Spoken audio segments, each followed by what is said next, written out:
Morning, everybody. My name is Cooper Davis, and I'm the Executive Director of Intercompass Initiative.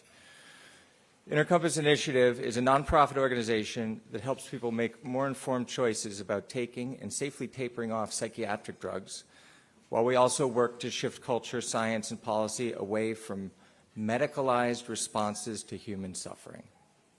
And over the last 12 months, Intercompass Initiative has been called upon by this administration, by agencies within HHS, and by outstanding partner organizations, such as our host today, MAHA Institute, to help inform mental health reform efforts. Intercompass Initiative is unique in a number of ways, but I think most of all because our work is grounded in direct experience of what we talk about. Each member of our team was once one of the 65 million Americans currently taking a psychiatric drug of some kind. Everyone on our team has some personal experiences with psychiatric diagnosis, psychiatric drug treatment, and/or withdrawal. And also, we have shared experiences of discovering at some point that what was presented as help may also have been causing harm, sometimes significant harm. That experience shapes our approach. I want to be clear, we are not anti-medication. We are just committed to true informed choice, and those things should not be confused.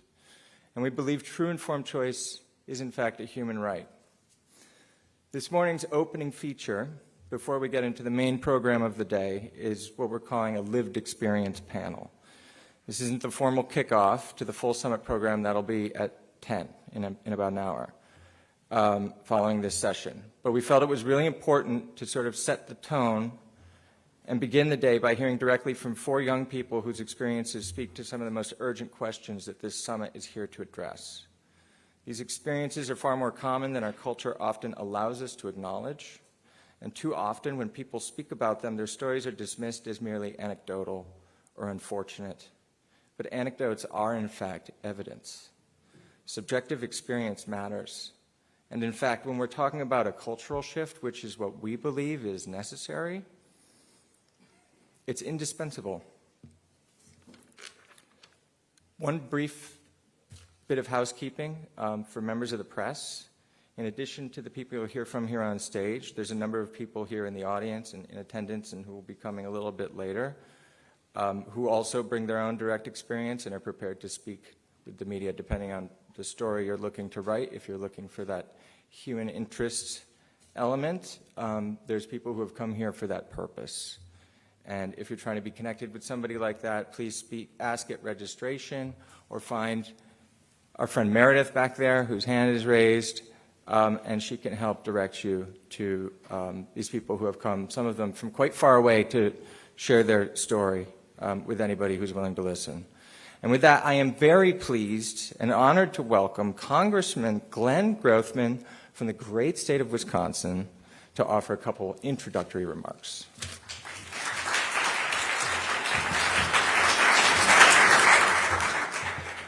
First of all, I'd like to thank the MAHA Institute and Intercompass for all the work they did putting this on.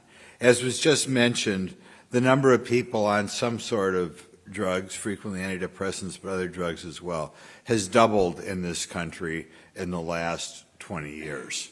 It's not surprising. I've been in Congress now for 10 years, and it amazes me the hold that special interests have over Congress. Given the amount of money that flows through the pharmaceutical industry, it's not surprising that this explosion in medication has not been met with appropriate education, appropriate regulation.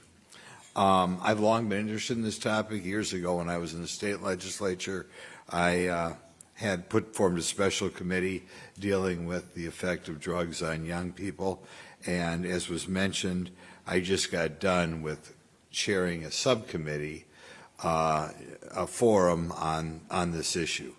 That's where I met Laura Delano for the first time, and I will tell you, it would be great if we were able to do something with the government, but even if we don't get something done on the government, it's important through forums like this that we educate the public. I have read Laura's book. I think it should be mandatory reading if you have a child of 12 or 13 years old, so you know what you're up against and you understand what the mental health establishment is planning for your child. So in any event, I won't be here too late today, but I'm reliably told I'll be able to watch the whole thing either tonight or tomorrow night, which I intend to do. And we hope to introduce some sort of legislation sometime in the next 5 or 6 weeks. Maybe I'll be in contact with some of you with assistance on that. And we'll see if we can shame Congress into some sort of action. So again, I look forward to all you're going to say.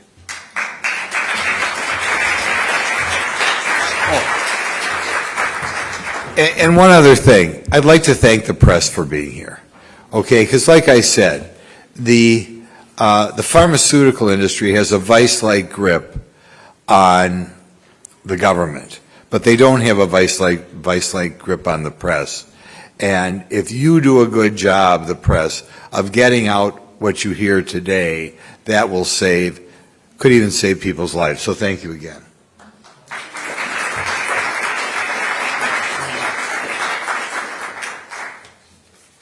Thank you, Congressman.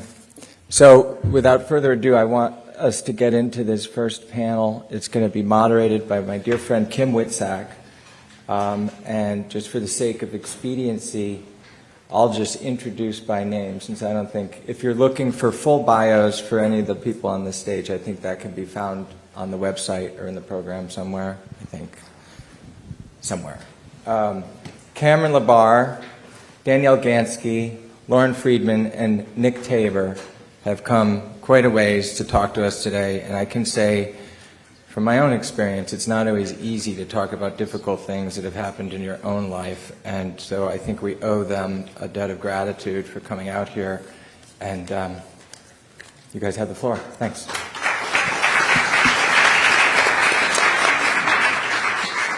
Good morning. My name's Kim Witzak, and I'm super honored to be moderating this panel because I think this is really the heart of what this whole day is really about.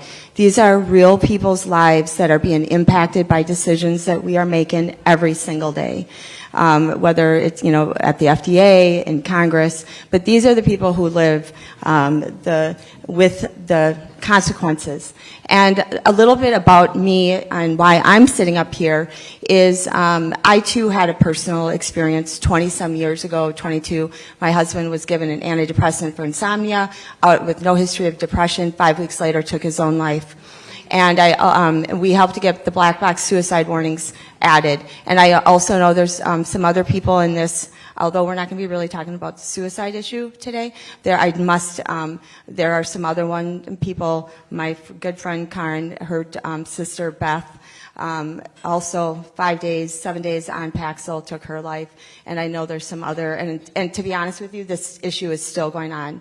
So I just want to say thank you for being here, and thank you for just sit here with an open heart, because these are the people that we don't always hear from, and they're not anecdotes. So I feel very honored, and I know it's not easy telling your story, but here's the deal. I think just speak from your heart and tell us, your experiences, because these are not anecdotes, these are real lives. And I'm going to start with you, Danny.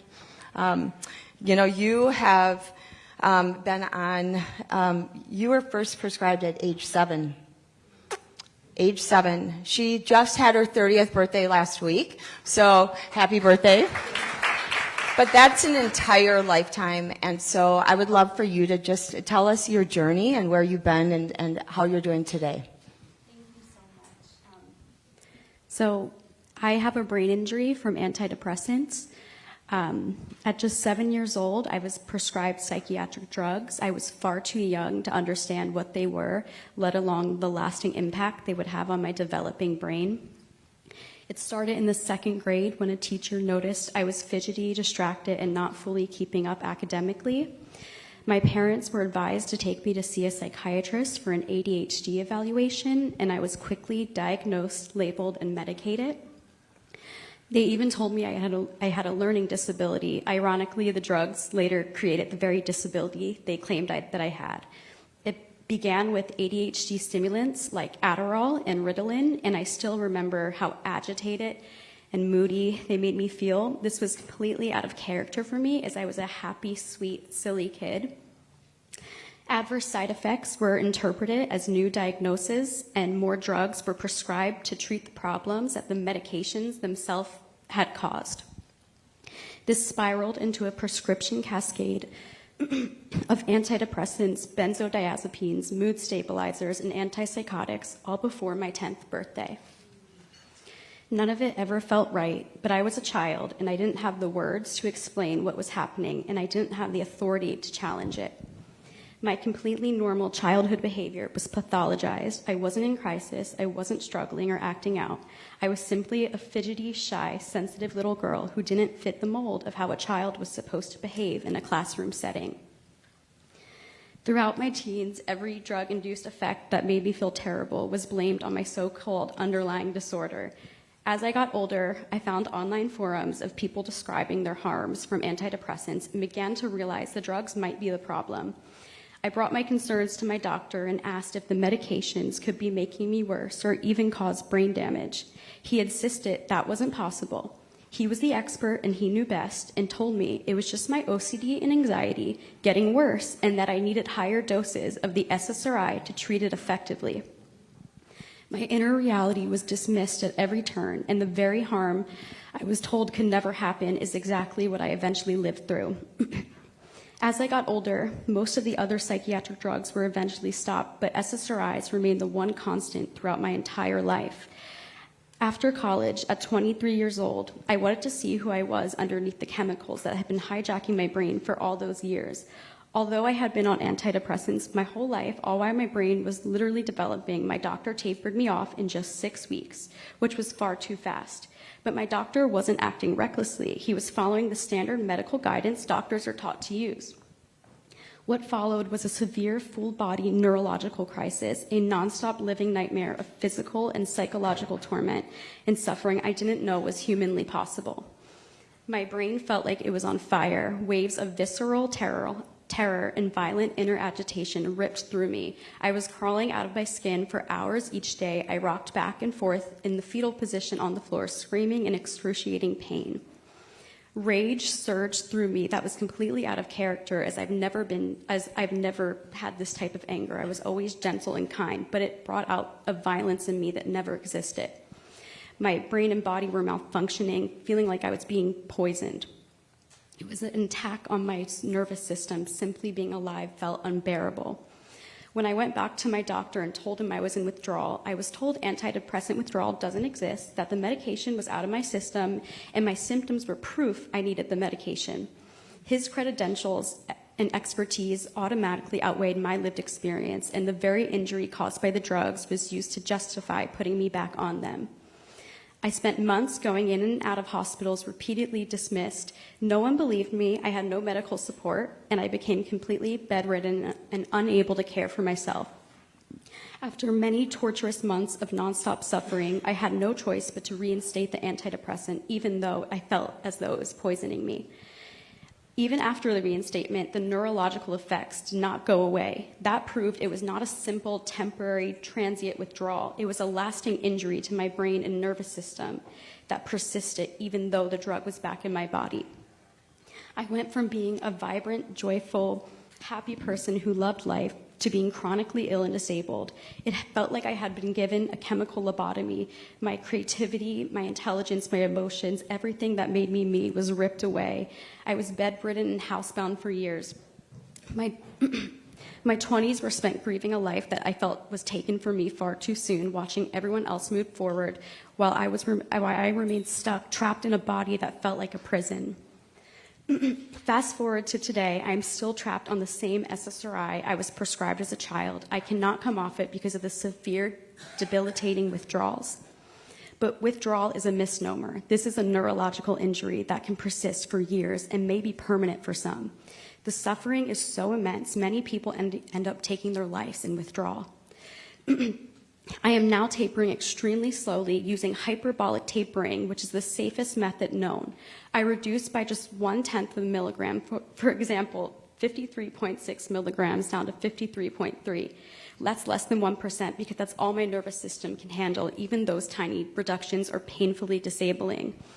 I first tried to come off antidepressants at 23 years old. I am now 30. I've been in protracted withdrawal for the last 7 years, all caused by the standard, rapid, doctor-directed taper that damaged my nervous system. What happened to me is not rare. My story is just one window into a much larger, hidden public health crisis that is quietly devastating countless lives. And it's my life's mission to create changes to make sure this doesn't happen to anyone else. The label doesn't warn you that these drugs can fundamentally alter your brain so severely that coming off may be impossible, or that even one dose can cause irreversible loss of emotions and the ability to feel love, leaving you chemically castrated and mentally lobotomized. And when it does happen, you're left blindsided, gaslit, and without any medical support. People have a fundamental right to full and honest information about the harms of SSRIs before they ever take them. When those risks are withheld, it is not just unethical, it's a violation of basic human rights. We cannot give back the years that have been stolen from us. We cannot undo the lives that have already been devastated, but we can prevent this unnecessary suffering from happening to anyone else. We urgently need black box warnings that clearly warn patients about the true life-altering and sometimes permanent risk, and we need federally endorsed, evidence-based tapering guidelines so people can come off their antidepressants safely without risking a brain injury. We need research and funding so we can better understand these injuries and provide real support for those who are already suffering. Thank you to this administration and Secretary Kennedy for your leadership and courage in taking on this hidden public health crisis, as it will truly save countless lives.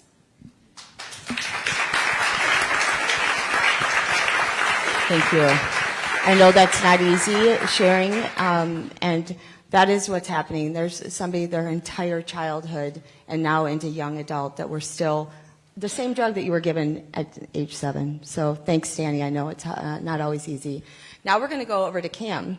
Cam, you also were first medicated when you were a young child, and you're now in your 30s. You've been on it for 20-some years. And I would like for you to talk about something that we don't always hear a lot, and that is the withdrawal. We heard a little bit from Danny, but please tell us your story. Thanks, Kim. My name's Cameron Labar. I was diagnosed at age 9 with anxiety, OCD, and Tourette syndrome. And we went into a neurologist's office in northern New Jersey and walked out with a prescription for Paxil. And so I started that SSRI when I was 9. I'm already on the verge of tears. It's ridiculous. But this is a win, honestly, that I'm even feeling this now, because it was really hard to even do this before. But anyways, so I'm 35 now. I've been on an SSRI. I was on Paxil for about 20 years, and then it switched over somewhere around 2020 to other SSRIs. But I've been on SSRIs for collectively almost 26 years now.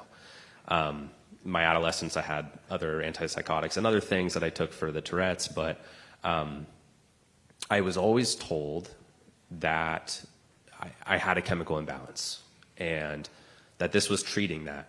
And it wasn't just the doctor that told me that, right? It was also the proxies of the doctor, which were my parents and my family. So, growing up, entering teenage years and even into adulthood, I was conditioned, and I believed that I needed this, and that I was treating something very targeted to help me to function. And it took a really long time for me to realize that the things that I thought were character traits about me, being tired, drowsy, forgetful, numb, indifferent to going out and doing things, or to having friends, or to starting a relationship. It took a really long time for me to end up figuring out that those weren't character traits, those weren't parts of my personality, but that those were side effects of a medication. And it wasn't until, about 3 years ago, I stumbled, after, hours and hours of watching videos and viewing, message boards and things like that, I stumbled across a video from Mark Horowitz, and he's here in this room too, and he'll be speaking later, I think, but that helped me to understand that side effects are so common, and that this isn't, it's not a part of who you are necessarily, but it also, another point I really want to make in this whole process is I was never approached, or we ever had a discussion about an off-ramp or a reducing of these medications. It was just every night I would take it, but there was never a discussion of when is the finish line. When am I done taking this? That discussion never happened. And anytime I tried to go off, there were a couple times when I was a teenager, a couple times during college. Anytime I tried to go off and follow doctor's advice of, okay, cutting a tablet in half and then waiting and seeing for a couple weeks, it would throw me into such a severe panic and response that, I would immediately go back up on the dose. And when you go and you talk to a doctor about that, a very common response is that, hey, that is a part of your underlying condition and that you probably need the medication. But like I was saying, it wasn't until I stumbled across a video from Mark that suggested that these, in reality, these responses are withdrawal symptoms, and that this isn't part of some underlying, part of who I am. And it took me 20 years to find that out.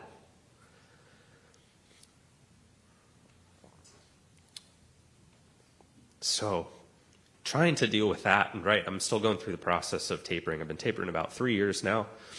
I'm down to about 7.5 milligrams of Lexapro. It's probably going to take me another 3, 4, 5 years to get the rest of the way, just given how these drugs work. But imagine the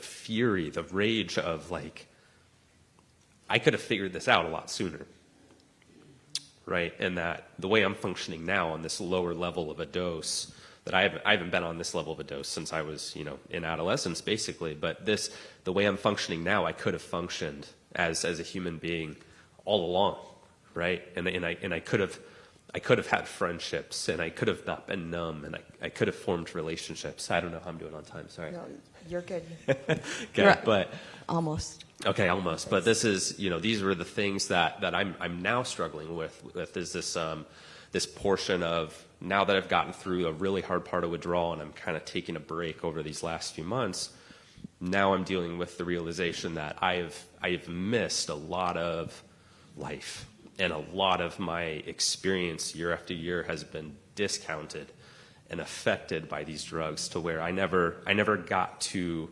experience the full range of emotions and feeling of being human. And that's been really, really hard. But I'm here not necessarily because I want to be, but because of how important this really is and how much it's affected me, and how much I'm really grateful as well that there's an audience to listen, and members of Congress to help get this going. So I'm really grateful to be here, and thank you. Thanks, Kim. Thanks for sharing. So I have been doing this work for a long time. We hear these stories nonstop about, it's almost the exact same thing. You go in and you're being told it's your illness getting worse. And there's no discussion on even how to get off of them. And so I know that there's citizen petitions, there's callings on the FDA. We're going to be talking about it later today. But this is real. And imagine that you find out that your entire life was, and you thought it was you. And so I think there's a lot of work that we need to do around this area. So next I'm going to go to you, Lauren. You're going to talk about another part of, withdrawal is something that people aren't warned about. But there are some effects don't just last during the treatment or when you get off of them, but they could last long after stopping the medication. PSSD, post-sexual SSRI sexual dysfunction, is something many people still have not heard of or are told it's not real.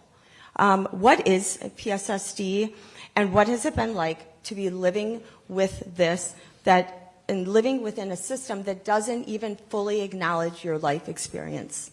Yeah, so I'm living with a condition called post-SSRI sexual dysfunction. Sexual dysfunction is one of the most common and reliable side effects of SSRIs. In fact, 50 to 70% of all patients taking these will have sexual side effects.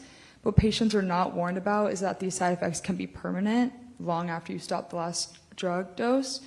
And PSSD is not just low libido, it is a full nervous system injury in which you lose total sexual function neurologically through essentially nervous system damage. So the hallmark symptom of PSSD is genital numbness. Yes, like complete loss of sensation in your genitals.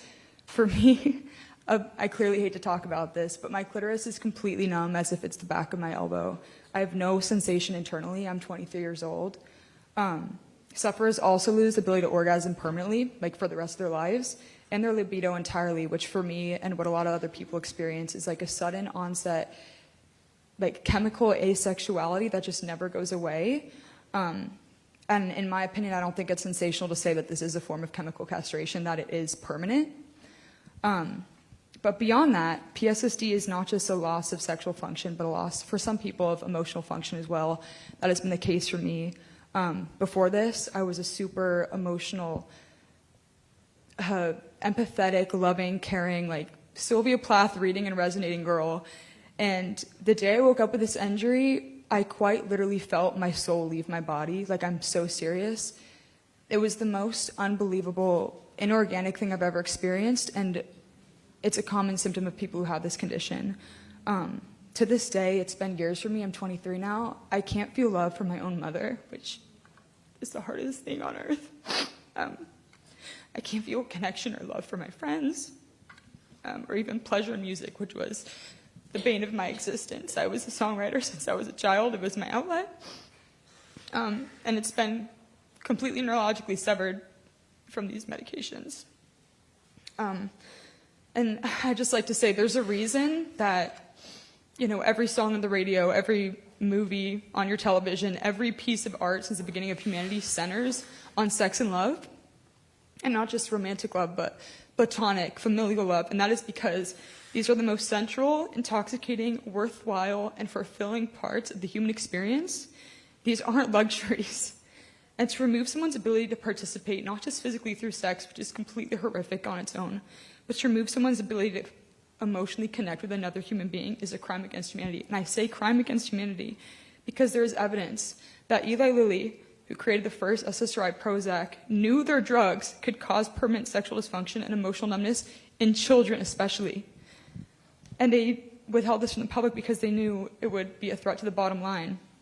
I mean, I hope I'm not the only one who believes that there's nothing more criminal or dystopian to withhold from patients and parents of patients that your medication can permanently chemically castrate and emotionally numb its user for the rest of their life.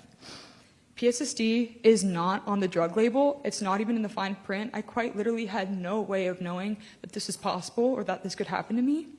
The FDA actually received a citizen's petition from sufferers in 2018, begging the risk be added to the label, and it was completely ignored. I took Zoloft in 2022. If this correction was made, I would have had full informed consent. I could have chosen an alternative. I would have been spared from the most inorganic, inhumane suffering I could have never imagined. I mean, we think these parts of us are immutable, and I'd argue that they are, but when you introduce a chemical agent so perverse, these things that are so central are able to be removed, and it's horrific. But what makes PSSD so torturous is that we've been blindsided, betrayed, and maimed by the industry that we were told and instructed to trust, and we trusted fully given we took these medications. And now we've been offered no way back to our lives or humanities. I'd like to add, I think it's pretty clear I don't want to be here. I hope it's not surprising that I feel so deeply humiliated and dehumanized to share to a group of strangers in the press and inevitably the internet that I've quite literally, I'm sexually defunct and emotionally lobotomized, which is the antithesis of who I was before this. I'm a senior in college at Vanderbilt. I go back in the fall. I'd rather my peers not know this about me, but this is what the situation requires. People with PSSD, everyone on the stage has had to forgo their dignities, their privacy, to be able to fight for recognition so that we might be able to find the help we need to regain our lives and humanities.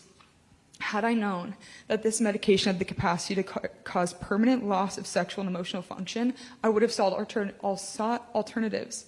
Had I known SSRIs are prescribed off-label to chemically castrate sex offenders, I would have never taken this medication. Had I known that the leading sexual medicine doctors in the world are finding SSRIs cause fibrosis of the genitals similar to elderly patients with cardiovascular disease, I would have never taken this medication. But that decision was made for me because of pharmaceutical greed and regulatory failure that has kept the general public in the dark about the truth of these drugs. I am hopeful, though, that this administration might correct what has gone egregiously wrong here. I am grateful that this administration is the first to seriously and thoroughly look into the devastation these medications are causing. But more than anything, I'm hopeful that this condition may be recognized, which it has been in many other countries, and funding might be allocated to research what is driving it, because there is evidence that this may be reversible with intervention, and we as human beings, I think we can agree, deserve a road back to our lives. Losing your sexual and emotional function is not trivial. In fact, these things are why we're on Earth, And many young Americans have ended their lives due to the hopelessness of PTSD. Young 20-year-old women and men like myself have ended their lives because I think we can agree life is not worth living when you can't feel it or participate in it. I'm here to represent them and their families and show that these medications are far from benign. People deserve to know the truth. And beyond that, people should not pay with their lives for trusting the medical system wholeheartedly like everyone on the stage did. And that's why I'm here today. And I hope that everyone in the everyone in this room can be receptive to what you hear today in this room. You're going to hear a lot of information. And I hope you can realize that there are people on the receiving end of the suffering who committed no crime but trusting the instruction that we've all been given, which is to seek help and trust your provider. And I think it's time we challenge that, or at least push back and look into what that entails. So thank you for having me, everyone, and I hope that you are receptive to what you hear today.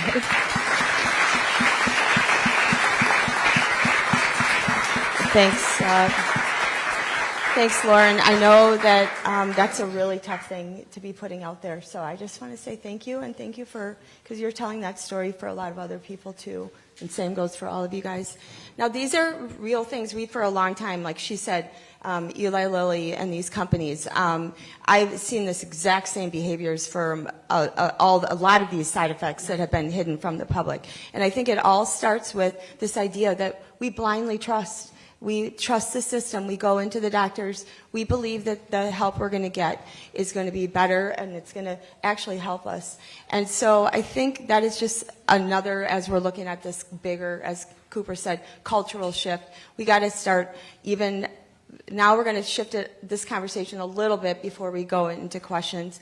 And I want to go upstream a little bit. And I say upstream because I think we need to start talking about the shift. And what that could look like. And I'm going to have Nick, because Nick, too, was medicated when he was younger, but has been really thinking a lot about this idea of, and I've seen it, and we're going to hear panels today talking about childhood, this idea of labeling and living into labels, and what does that do to a psyche? You're thinking it's you. We hear this all the time. Oh, it's your disease getting worse. And we're gaslit. This is not an uncommon thing. So, Nick, I would like to ask you to take us, you can briefly talk about your experience, but I'd love to hear some of your thoughts on the idea of labeling, and what does that do to a child? And what does it do for the future? I mean, here we've got these amazing young people up here. So thanks, Nick, for being here. Thank you, Kim. Great to be here. In order to answer this, I need to say a quick word about the context in which this arises. The last I checked, the estimate from the CDC is around 21% of kids are diagnosed with a psychiatric disorder. So this is a defining aspect of the current management of the young population. And for many of us, we're simply having valid responses to the environments we're in. For example, many of us are in families that are psychologically abusive in ways that are socially acceptable and normal. In a context like this, the kids' feelings and reactions to an insufferable situation get recategorized as a medical problem, as a way of denying reality and maintaining the status quo. There's a similar pattern in the school system. Are most schools in this country places that are conducive to psychological well-being and the development of human potential? To the school system, are you someone with a sovereign personal destiny? Or are you a unit to be managed, categorized, evaluated, surveilled, and conditioned? Well, in the face of all of that, things like inattention, acting out behavior, emotional reactivity, and addictive behavior are predictable and expected responses, not evidence of an innate brain disorder. So many young people are in environments that are demanding their self-erasure. And some kids generate friction against those environments because they sense it's wrong and because they have a backbone. And it's in that context that these mental health services are tools. They are tools for that self-erasure and for forcing kids to adapt to these cultures that shouldn't be tolerated. And so getting to the core of your question, Kim, This is about the erasure of traits that are inconvenient to authoritarian and broken child-rearing environments. And in these environments, inconvenient traits are often the ones that are the most healthy. And when you eliminate those, you make people radically incomplete, broken, and suffering. Some such traits would be having a backbone, being self-possessed, knowing what's important to you, intolerance for lies, empathy for the suffering of others, creativity, and so on. And so this gets to the core of how we're shaped by this kind of medicalization. We end up with a dense conditioning of not having ourselves. I can't tell you how many people I know who had these mental health services done to them as kids and end up feeling like shells of themselves. And this was certainly my experience for a long time.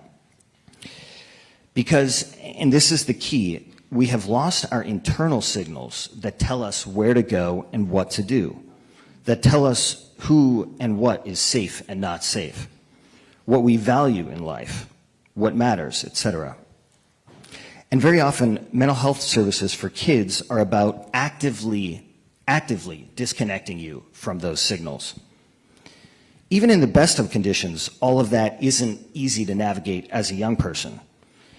It is a lot more precarious when you have 40 feet of excrement piled on you in the form of this clinical harassment. Another key aspect of how we get shaped is we buy into what we've been told about ourselves and our lives. We no longer see the truth of our lives and our unfolding selves because it's been dismantled and colonized by mental health authorities. So the psychiatric labeling and medicating of kids is very much a facet of a larger question of what I think of as governance of the human self. It isn't separate from these other structures and cultures kids are in. It's an extension of them. The youth mental health system acts as a kind of interpersonal carceral state. And in this question of governance of the human self, this widespread mental health diagnosing, medicating, and often also therapy for kids altogether is an affront to more humanistic values and priorities. Thank you.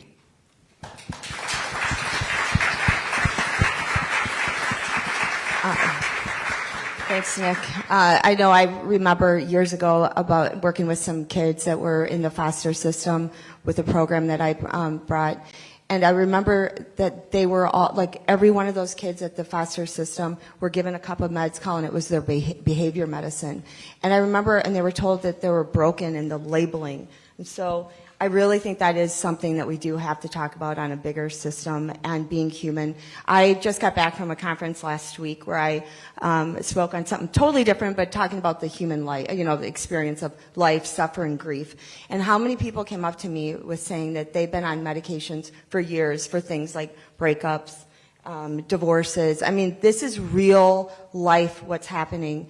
And so I'm really grateful for this audience today and MAHA Institute and Intercompass and this administration to allow us to hear from the other side because as we heard from the Congressman, the industry is always out there pushing benefit, benefit, benefit.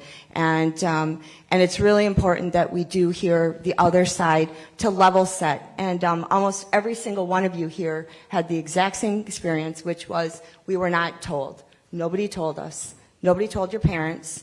And now we're sitting here having this conversation. So I do want to open it up for questions from the press. I think press is a really important part of helping tell the story, and also to not be afraid of having the counter argument that you are constantly hearing, that they save lives. I mean, anecdotes, that is why if you see people walking around with these buttons, there are people in the audience, that's another way to see that these are people who have real lives. So feel free to actually, if you don't ask a question here, stop them.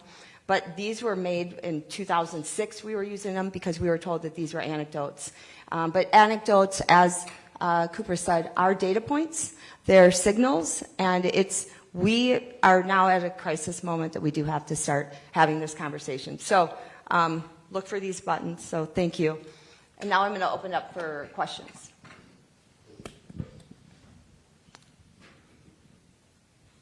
Yes?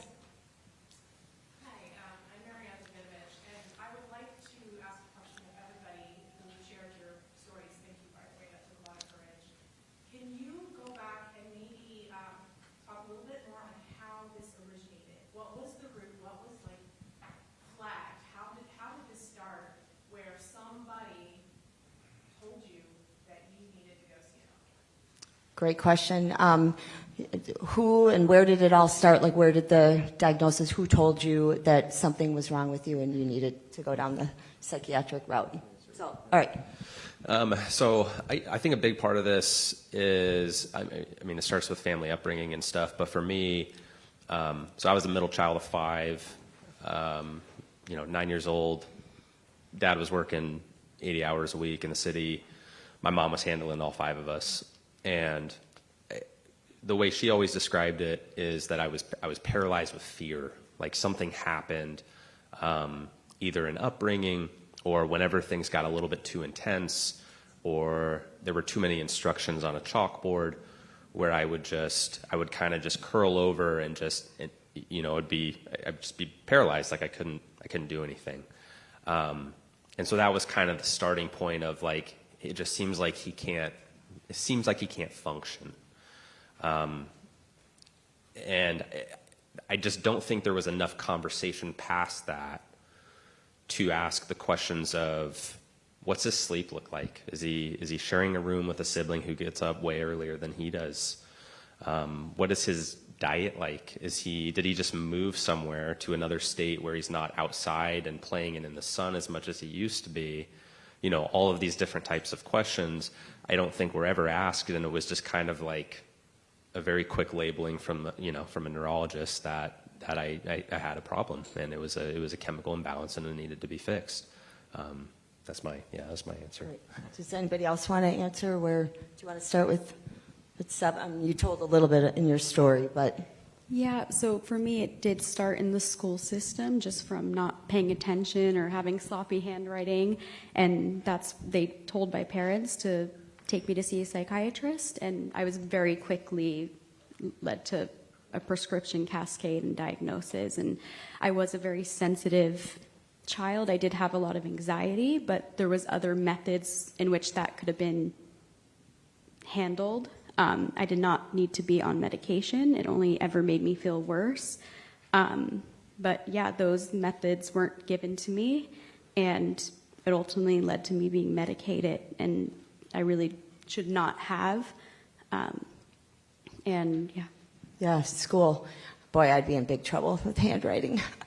And it's just so funny to me because I'm looking at these, I'm a lot older. It could be their aunts. Anyway, but I look at it and I go, they didn't do this back in the day when I was in school. And so it's pretty relatively new in the last several years. Do either of you want to answer this question? Yeah, sure.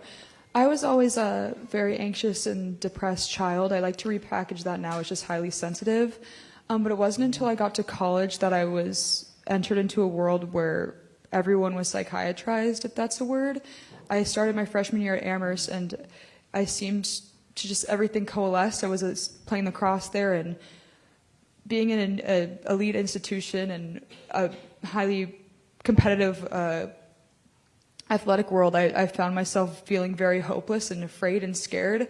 But it wasn't so much, it was my peers who were like, you shouldn't feel like that. And I was finally thrown into this world where, everyone was an Exeter and Andover girl and were medicalized pretty early as well, since they had access to these things. And for that reason, I was like, I didn't even know that anxiety and depression were things that you could treat.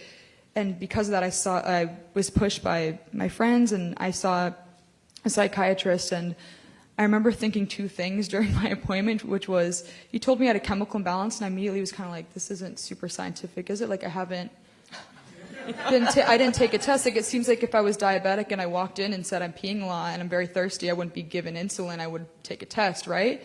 And secondly, I consider myself someone who's pretty articulate about my feelings. It became pretty clear to me that I'm pretty sure if I had omitted things or changed my wording, I would have received a diagnosis, and it just seemed all completely unscientific to me. But since I was standing in front of a man with a white coat and an MD at the end of his name, and I was freshly out of high school, I assumed I was missing something. I was like, clearly this man went to med school. I must not know what's going on here. And I wish that I had trusted that gut instinct, because it would have saved me a lot of suffering in the end. But that's where it started for me. It was more like cultural thing than anything. Yeah, well, thanks. I also think about when you just said the test, the simple test, and I think there's something to do with intuition and trusting that. But I don't know if you want to comment on it, or I can take another question. I'll just respond really fast. I was also a very sensitive child, or was said to be one, so I think that's definitely a theme here. And it was just kind of a narrative, I guess, in kindergarten maybe, or in my family of origin, but very young, just sort of part of a narrative that I started to live in. Thanks. Good question. Anyone else? As a urologist for 40 years, I think they knew about sexual dysfunction because they wanted us to prescribe these medications for premature ejaculation. So, and this was going back maybe 15, 20 years. Very low doses would so they knew, getting to your point, they knew that the higher doses would clearly make a big difference. So they were coming to our offices to getting us to prescribe lower doses of Paxil or Zoloft in order to help men get premature ejaculation. So I think the higher doses gets to your point. I'm sorry for your experience, but thank you for doing what you do. Thank you, and I Yeah. appreciate that. Thank you. Thanks for the comment. I see another hand. Yes, Bruce Parker from the MAHA Foundation. As a father of a dead child, your stories break my heart. And we deal with a lot of patients that suffer from repetitive brain trauma from contact sports and military blast exposure. We're finding now that there are holistic ways to look at these chemical imbalances through blood tests and balancing the brain with nutraceuticals and non-pharmaceutical innovations.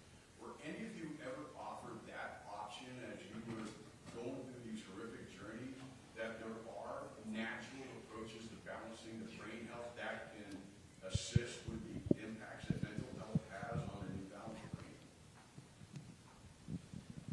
Does anybody want to answer? Was anybody?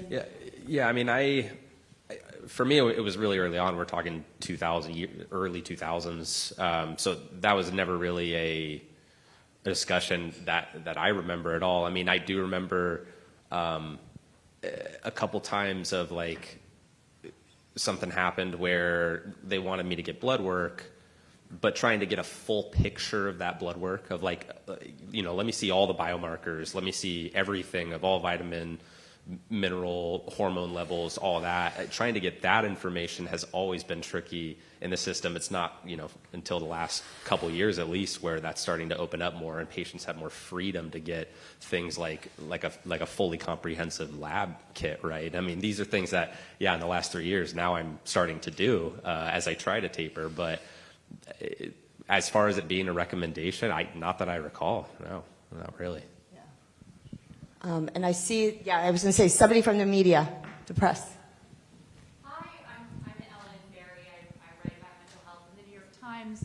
Thank you all for telling your story. Obviously very painful. The question I'd ask you is sort of what you think the government can do to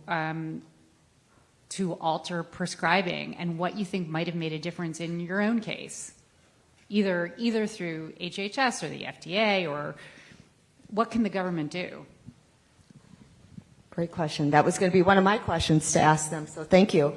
One of you guys want to take this? I could take it. You take it, and then we'll go. I believe that we need evidence-based tapering guidelines to help people safely come off these drugs. Like Lauren said with her story, if she was warned that these drugs could cause irreversible damage to core human bodily functions, she would have possibly made a very different decision. So we need to be warned about the risk of this and have informed consent.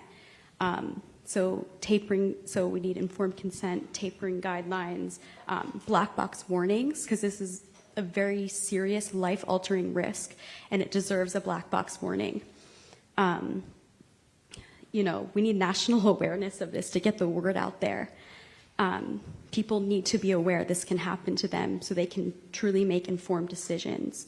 Does anybody else want to answer? Yeah, something I've seen, I think there's some legislature, or at least in Tennessee, where lawmakers or harm patients are trying to require written informed consent from patients so that they have to sign off on being notified of all the risks of side effects before taking a psychiatric drug, which some might say is a high standard. But I think when the brain and nervous system are involved, like, it should be pretty, nothing should be withheld when it's your nervous system, in my opinion. Like, so many of these injuries are, I mean, my psychiatrist knew about this. Very little know about PSSD, but when I came back to him 6 months saying, nothing's returned, I have this, do you know what PSSD is? I'm worried that I have this. He was like, yeah, that's rare. And I was like, what do you mean, you've heard of this? And he was like, I just thought you wouldn't get it. I'm like, well, that was my decision to make. And I think that I think psychiatric drugs should be held to a different standard or a different protocol, and that patients have to be warned about everything, because the risk of permanence, it's like a different kind of suffering when it's your brain and nervous system, because it's your reality. And I think, I don't know how plausible that is, but I mean, it's something that people are working on now in different states, and I think that's the best way forward. People just deserve to know, and it should be a requirement that they know. And especially, you know, having been very involved in helping get those black box suicide warnings on, I do think there is something that our FDA can do to warn, in addition to the written and informed consent. So thanks for that question. Anybody else? Because I know we're getting close to the end of the panel. So I'd love if there's anybody from the media. Oh, Bob. Not with the media, but Kim. Thanks, Kim, and everyone. Very courageous, everyone on the panel there. Question I have to ask is when you saw the psychiatrist, was it about the next prescription, or, you know, to handle the adverse event or something that you were having? I mean, did they ever dive into maybe talk therapy or diet, exercise, or sleep, or was it about just treating the next symptom that you were having? Good question. Anybody want to take? I know you guys are. I'll do it. Looking over on this side. Yeah, I'll do it.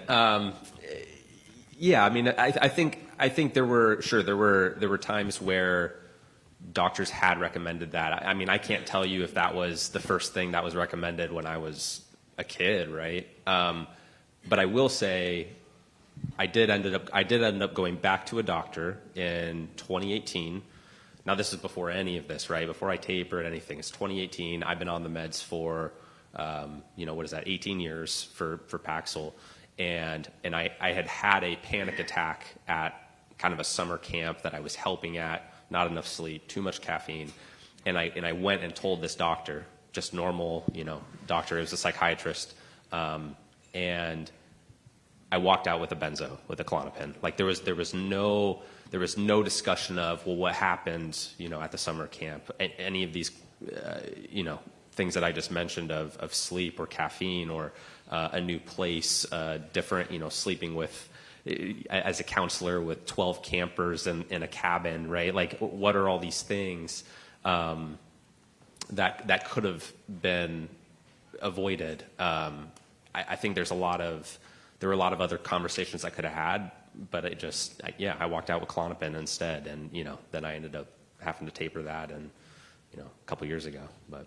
Yeah, thank you. I know we're coming down to the end, so I just want to say that this is very, very common, where people go in with their side effects and they end up with another, and it could be the drug side effect, and they end up going out with another, as you said, another prescription. So I just want to say thank you for being here today, being willing to listen to these really heart-wrenching and real stories. I've been around it, like I said, for 20-some years.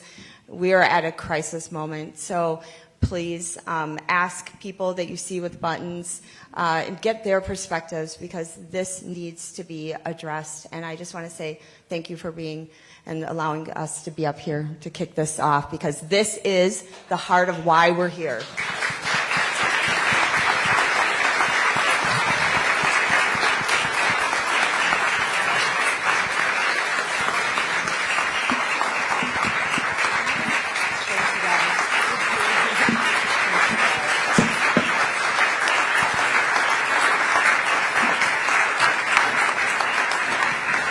the best.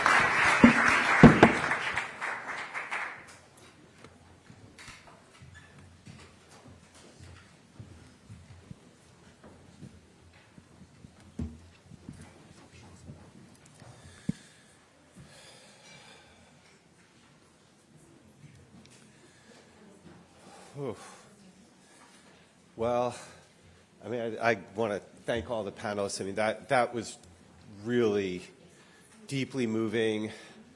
It's definitely, when I was writing my speech, I thought, okay, here I really got, closer to the mic. Okay, I thought, you know, all right, I'm writing a hard-hitting speech here, but after that, I mean, I don't even know. And I'd like to start by thanking the team at the MAHA Institute that has done such a great job putting this together. It's been a privilege to work with everybody. I'm Mark Gorton. I am the president of the MAHA Institute, and I am here to officially welcome you to today's summit on the overmedicalization of mental health in the United States. Today's program was developed in partnership with the Intercompass initiative, founded by Lauren Delano and led by Executive Director Cooper Davis. ICI is at the forefront of helping people make truly informed decisions about psychiatric drugs while working to shift culture, science, and policy beyond medicalized approaches to human suffering. And we're going to get to hear from Laura later in our program. Over 4 million children ages 5 to 17 are on psychiatric medications today. SSRI use in children has more than doubled since 2005. Despite and perhaps because of this massive drugging of America's children, during the same time period, clinically diagnosed depression and suicide in this age group have increased by more than 60%. Today's kids are medicated at rates that would have been unthinkable a generation ago. This medicalization of normal human experiences defies common sense. We now medicate kids who won't sit still in class and for the struggles of being a teenager. Nearly 40 million Americans are currently on antidepressants. The system we have produced is pathological. Our out-of-control medical system may not make sense in terms of improving mental health, but it makes perfect sense in terms of money. Inspired by the blockbuster success of Thorazine in the 1950s, business leaders at pharmaceutical companies saw the potential to leverage rationales for drugs to treat depression into a huge business. Despite thin supporting evidence, they poured money into pushing the chemical imbalance theory and promoted the idea that depression was a chemical problem and hence subject to chemical solutions. A wall of pharma money drove the direction of science.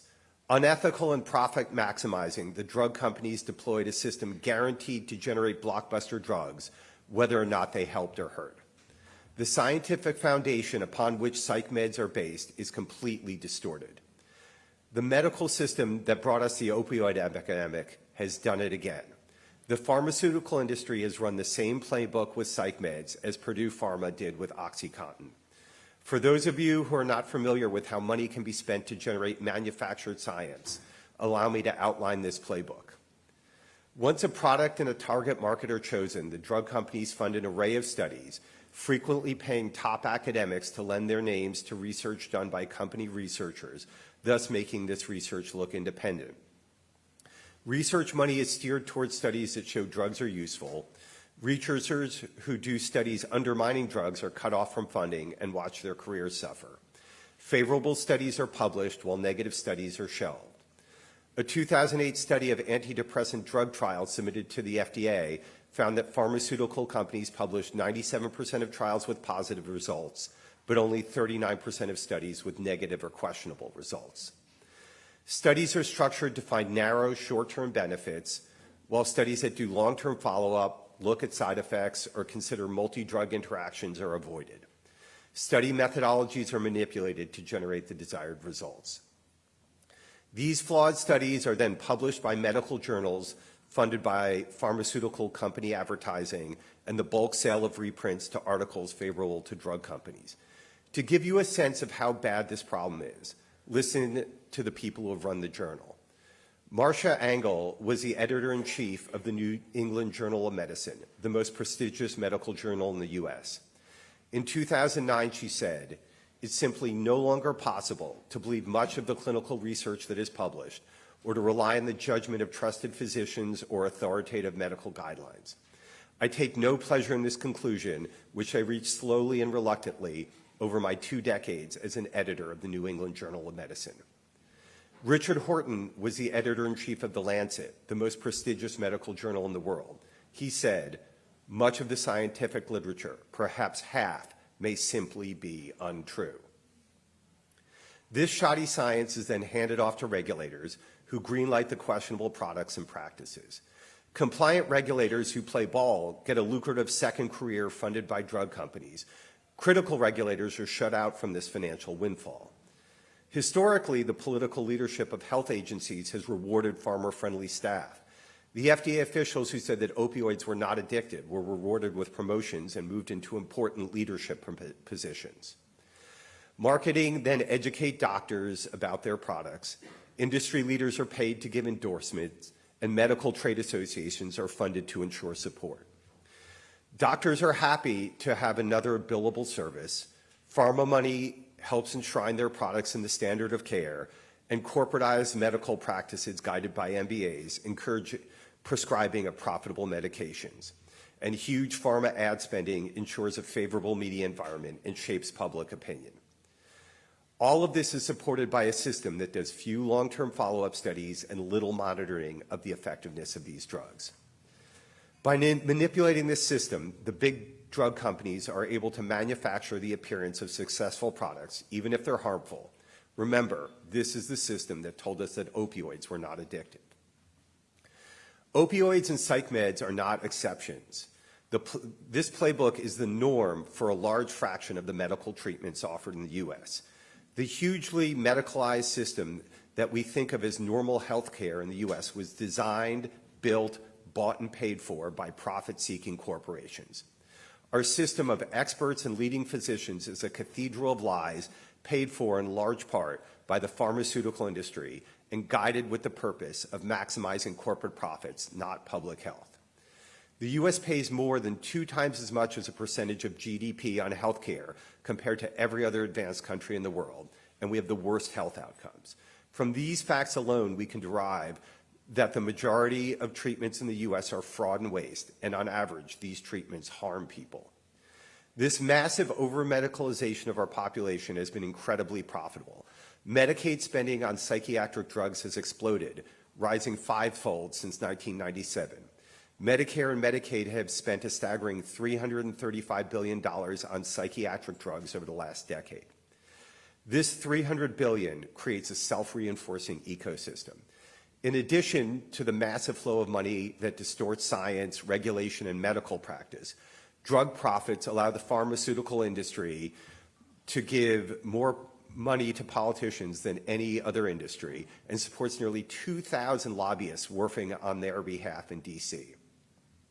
Stopping this freight train of spending isn't easy. The system doesn't want to be reformed. Too many people are making too much money. The fight against medical system corruption is daunting, but the scope of the problem has grown so large that it has generated a political movement which is pushing back. Nearly every family in the country has a loved one who has been badly mistreated by our medical system. The MAHA movement has won a place in our government, and we now have people in senior positions in our federal health agencies determined to restore the integrity of our health system. I know I've been critical of health bureaucrats, and many of them do deserve criticism. But I also know that a large fraction of the people working in our health agencies care deeply about improving health. They work in agencies that have been captured by Big Pharma for so long that they don't know if it's safe to push to make necessary reforms. It shouldn't require courage to stand up for the interests of children, but in our money-oriented system, unfortunately, it does. All of us need to work to create a political environment where reforming our twisted system is safe for the reformers in government. We are lucky to have with us today a number of these brave leaders who are on the front lines working to address the over-medicalization of mental health in America. Joining us from the federal government are Admiral Brian Christine, Assistant Secretary of Health at HHS, Chris Carrer, Principal Deputy Assistant Secretary at the Substance Abuse and Mental Health Services Agencies. Alex Adams, Assistant Secretary at the Administration for Children and Families. Dr. Marta Sokolowska, Deputy Center Director for Substance Abuse and Behavioral Health at the Food and Drug Administration. Andrea Beckel-Michner, PhD, Deputy Director of the NIH Brain Initiative. And Dr. Tim Westlake, Chief of Staff of the Substance Abuse and Mental Health Services Agency.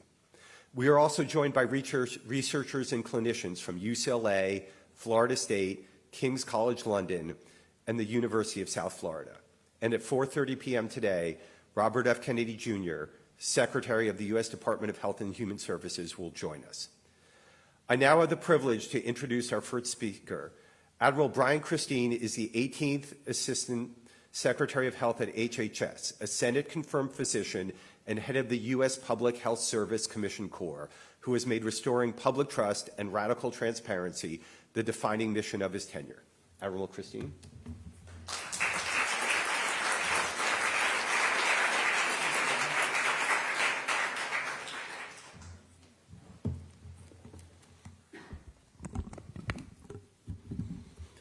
Well, good morning.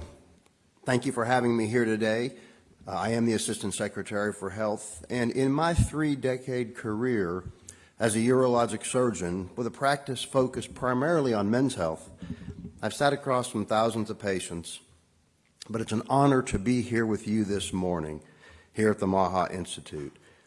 I'm incredibly proud to be in a room where people are willing to ask some of the harder questions about the state of health in this country, because there are a few conversations we've avoided for too long, and one of them is the quiet crisis unfolding among men in this country. About 3 years ago, I was referred a patient for low testosterone, pretty typical referral for me. Before I walked into the exam room, I took a look at his labs, and everything was stone cold normal. His testosterone level was completely normal. So I went into the exam room, and then I started a conversation with this patient. I actually started to talk to him to see what was going on. He was in his late 30s. He was married, had a couple of great kids, ran a successful plumbing business. But he told me, he said, Doc, he said, I just don't feel right. Something's not right with me. I go to work, I come home, I go to bed, then I do it all over again. I feel like I'm just going through the motions. But then he said this. He said, I just want to work. I want to take care of my wife and kids. I just want to try to be the man that my parents told me that I should be.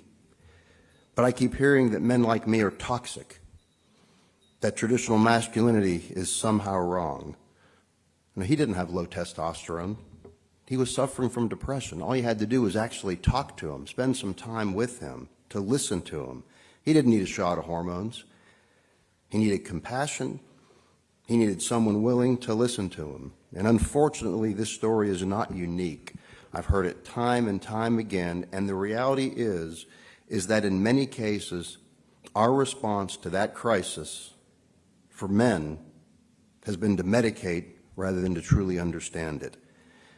We are in a serious moment in public health. United States. The average life expectancy is 5 to 6 years less. Of the 10 leading causes of death, men lead in 9 of them. Men have higher rates of obesity, they have higher rates of diabetes, they have higher rates of cardiovascular disease. We're focused on treating, on understanding, on conquering chronic disease at the Department of Health and Human Services, and men lead in virtually every category. It's not something to be proud of, but it's something to address. And though rates of depression between men and women are about the same, men are less likely to seek help, they're more likely to isolate, and they are far more likely to die by suicide. And right now, men account for about nearly 80% of suicides in this country. That's not a marginal difference, that's a warning sign.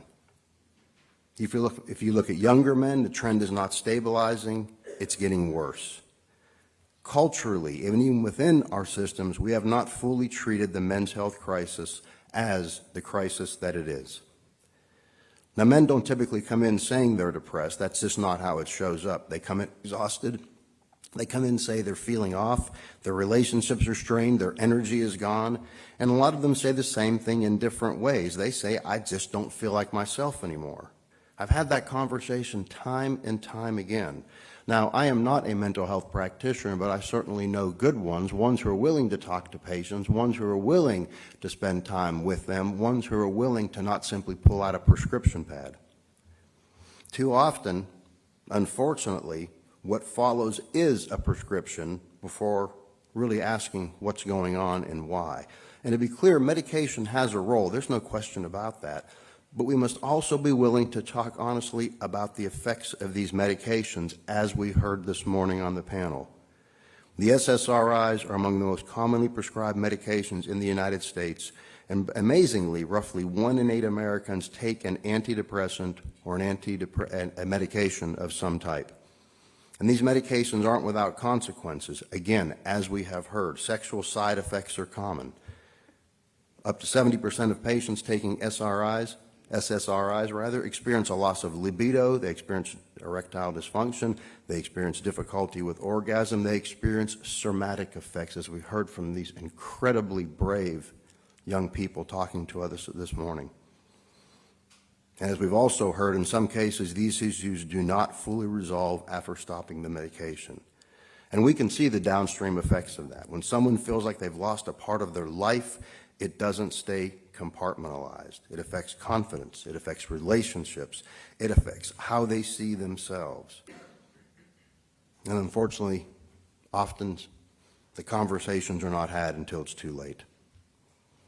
And there's also emerging evidence pointing to the physical health risks associated with long-term antidepressant use.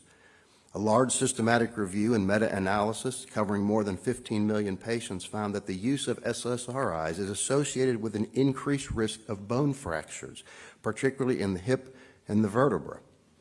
Now that matters, especially as patients age, because a hip fracture is not just an injury. For an older adult, it can be a life-altering event.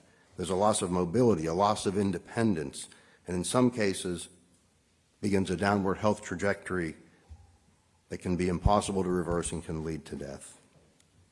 These medications are not neutral interventions. They have real whole body consequences. Too often,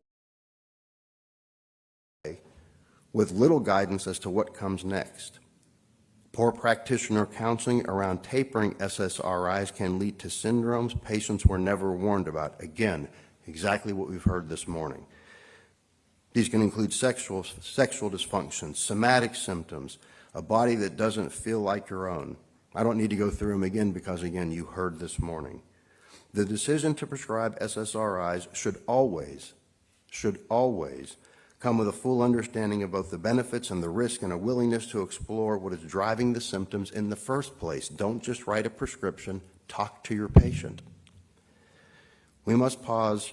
And we have to ask something bigger, though. Why are so many people, especially men, struggling in the first place? Because it's not just a medical issue. This is a cultural issue. It's a societal issue. As a men's health practitioner, of course, I look at the world through the lens of men's health. It's not that I don't care about women's health. In the Office of the Assistant Secretary for Health, one of my largest offices is the Office of Women's Health. I care deeply about women's health. But I do know that we've created a culture where a lot of men feel like they are on the outside looking in. Their traditional anchors, work, family, responsibility, they don't feel as stable as they once did. In some spaces, the message is that masculinity itself is something to be minimized, something to be criticized, and by some, something to be demonized. And we can see the effects. We see boys falling behind in school. We see young men stepping away from the workforce. We see a quiet but a growing sense that they are not needed. And when that takes hold, it doesn't usually explode overnight. Rather, it builds gradually. It builds under the surface until it turns into something much harder to pull a person back from. And so what's the answer? Is it simply more medication? No. Or do we need to think about more broadly about what health actually means? Health is not just whether symptoms are managed. It's also whether someone has a purpose. It's whether they feel connected, whether they feel their life has direction. We talk about lifespan, but I think it's more important to talk about health span. Engage vigorously in the things you want to do. Carry out the tasks that you need to, the desires that you have. I believe also that faith has a role in people's lives. I believe it matters not just privately, but I believe it also matters how people experience their life and experience meaning. I think it speaks to dignity and to identity, and the idea that your life has value beyond what you simply produce. Because when any of those things are missing, we cannot expect medication alone to fill that gap. When men are struggling mentally, it doesn't stay isolated to the individual. When men are struggling, families feel it. Marriages are strained. Relationships are damaged. Children can grow up in instability. There's lost productivity, there's disengagement, and there's rising health care costs. But it's really the human costs that are the most important. It's the human costs that really stay with you. Disconnection, loneliness, relationships that don't recover. In some cases, we've seen these cycles repeat generation after generation. So where do we go? What do we do? Well, I certainly don't have all the answers, but I do think we need to be more honest about over-medicalization in this country. And I'm so glad, Laura, that we have this conference, that all of you are participating today, because it's an incredibly important topic. There are times when we've moved too quickly as physicians and as therapists and as practitioners. Too often we're quick to pull out the prescription pad and the pen and write the prescription, as opposed to talking to the patient or finding ways to treat them besides medications. We need a more complete view of health. Mental health is not just brain chemistry, it's sleep, it's nutrition, it's movement, it's relationships, and ultimately it's about having a purpose. Clearly, we need more transparency. Patients deserve to understand the full impact of the treatment that they are being offered. Finally, we need to support our patients, men and women. For men, we need to support them. We need not to dismiss them.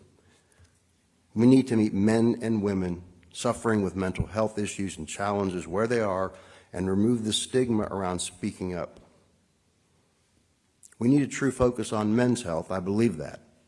We need a true focus on mental health. We should look outside the box and try to embrace non-medical and novel therapies. And I'm proud to say, under Secretary Kennedy, I think we are doing just that. For the first time in my career, again, over 3 decades as a physician, as a surgeon, I've seen excitement around healthcare and changing healthcare and addressing these issues like I've never seen it before. When I was getting ready to close my practice down after I'd been nominated by the President for this role, patients, and my patients were almost exclusively men, but patients, old, young, race didn't matter, but when they heard that I was going to work with Robert F. Kennedy Jr., they were incredibly excited for me. They didn't like losing their doctor that many of them had for years, but they were excited to see what was happening with health care and how we were going to change things under Bobby Kennedy. Now understand, if we don't get this right, the consequences don't stay contained. They ripple outwards into families, into communities, and into the future of the country. So this can't be just another discussion that we're having about over-medicalization. It has to be a shift. It has to be a willingness to look deeper, to ask hard questions, and to build a system that treats the whole person, not just the symptoms, a system that relies more upon things other than medications. It has to be a system that really is changed from the ground up. And I think we are trying to do that at the Department of Health and Human Services. We might not get it right all the time, but we're trying. I very much appreciate the opportunity to be here with you today. I very much appreciate the opportunity to speak with you, to interact with you, perhaps to answer questions, to meet more of you. And I thank you all for being here. I do thank you for all the great work that is being done. This country desperately needs it. But let me say, God bless you all. God bless the men and the women of this country. God bless the panel this morning. Those courageous men and women who are up here talking about things that were so personal. It takes courage to do that. It takes incredible courage. And if any of you are in the office, I'm incredibly proud of you for being up here and doing that. So God bless all of you. Certainly God bless Robert F. Kennedy Jr., and God bless our country. Thank you very much.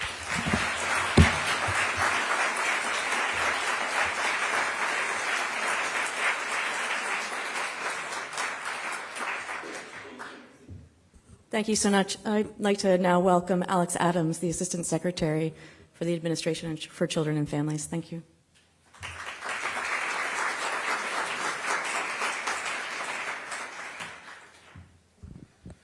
Certainly, thank you for the opportunity to be here. Always tough to follow Admiral Christine. If you look at the bios, you'll see I was a pharmacist, but before you get out your tomatoes and start warming up your rotator cuffs, let me just state unequivocally, this is an area where we can do better and where we must do better. So we appreciate the invitation to be here today and bring this dialogue forward. I'm here on behalf of the Administration for Children and Families, or ACF for short. If you're not familiar with ACF, it's one of the operating divisions within HHS. We are the and human services side of Health and Human Services. We finance and oversee programs that ripple throughout communities, states, and community partners like Head Start, Child Care Development Fund, TANF, child support, and most central to the conversation today is the foster care system. As Admiral Christine said, if we don't get ahead of this problem early, this ripples throughout programs, and we see that specifically in our foster care system, which I'll talk about today. At ACF, our North Star for foster care is simple. We have a campaign called A Home for Every Child, because children grow best in families, not systems.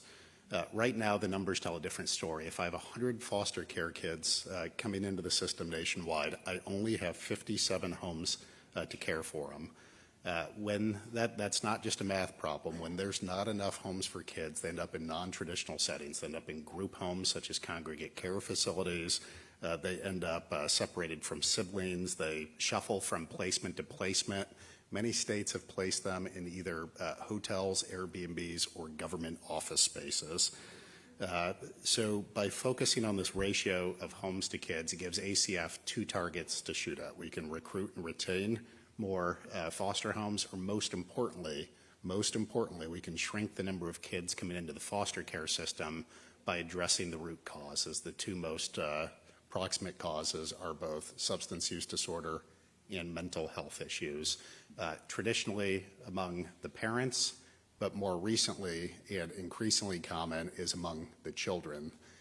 In my previous job, I ran Idaho's HHS agency, and in my state, 18% of the kids coming into my foster care system were coming in because the child themselves had a substance use disorder issue or a mental health issue. Again, we can do better, and we must do better. Too often, the foster care system responds to the trauma and instability they see in the lives of kids. They respond with medication as the most accessible response rather than as one component of coordinated care. Psychotropic medications can play an important role in treatment, but when they are used appropriately as part of a broader coordinated care plan. Our Home for Every Child campaign is designed to address that imbalance by increasing family-based placements, strengthening kinship care, supporting caregivers, and reducing unnecessary entries into foster care. That matters for this conversation because instability is not just a foster care placement issue, it's a mental health issue. When children lack consistent caregivers and environments, systems respond to the resulting behaviors with medication rather than addressing underlying instability.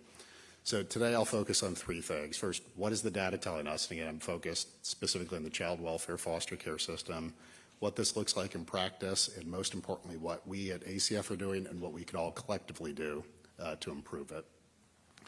So first, what the data is telling us. Children involved in the child welfare system have significantly elevated behavioral health needs, with 40% receiving a diagnosis. But what stands out to me is not just the level of need, it's how the system responds. Foster youth are prescribed psychotropic medications at rates substantially higher than other Medicaid-enrolled children. In 5 selected states, children in foster care were prescribed these medications at rates 2.7 to 4.5 times higher than non-foster children on Medicaid. In recent peer-reviewed research using Medicaid claims data has found that approximately 35% of foster youth received at least one psychotropic medication prescription compared to 8% of non-foster youth who are also enrolled in Medicaid. Rates vary widely across states and across placement types, suggesting that system factors, not just clinical need, shape treatment decisions. And placement matters. Youth placed in congregate care settings experience substantially higher rates of psychotropic medication use than those in family-based placements. Federal survey data found that children in group homes or residential treatment centers were prescribed psychotropic medications at a rate of 48%, compared to 14% in non-relative foster homes and 12% in kinship homes. Studies show that reducing reliance on congregate care and strengthening kinship and family-based placements are associated with improved well-being and lower rates of psychotropic medication use. That tells us something important. Where a child is placed shapes how they are treated, and it reinforces a core point. Strengthening family-based placements is not just about permanency, it's about better mental health outcomes. In other words, why we are focused on a home for every child. In practice, over-medicalization is not just a single decision, it's a pattern. Children often enter foster care already on medications, and over time those medications accumulate, layered without coordination, often without access to the therapies that should accompany them. Many children receive psychotropic medications in foster care who did not receive recommended psychosocial or traumatic or trauma-informed therapies. And in the foster care system, questions of legal consent present a significant and underexamined vulnerability for children. Unlike children living with their parents, children in foster care may have their medication decisions made by caseworkers, courts, or agency officials with varying levels of engagement from biological parents, foster parents, or the children themselves. Continuity is also a major challenge in foster care. When placements change because of instability, medication management often does not follow smoothly, creating risks of both overprescribing and abrupt discontinuation. For youth who age out of foster care, these risks increase. Many lose both system support and medication oversight at the same time, with little data to help understand the long-term outcomes. Let me be clear, ACF's goal is not to eliminate medication, it's to ensure that when medication is used, it is appropriate, it's coordinated, and it's part of a comprehensive plan. So why does overprescribing happen in the foster care system? There's 4 variables I would highlight. First is instability. When there's not enough homes for kids, children experience frequent placement changes that disrupts continuity of care and increases the likelihood of new prescriptions.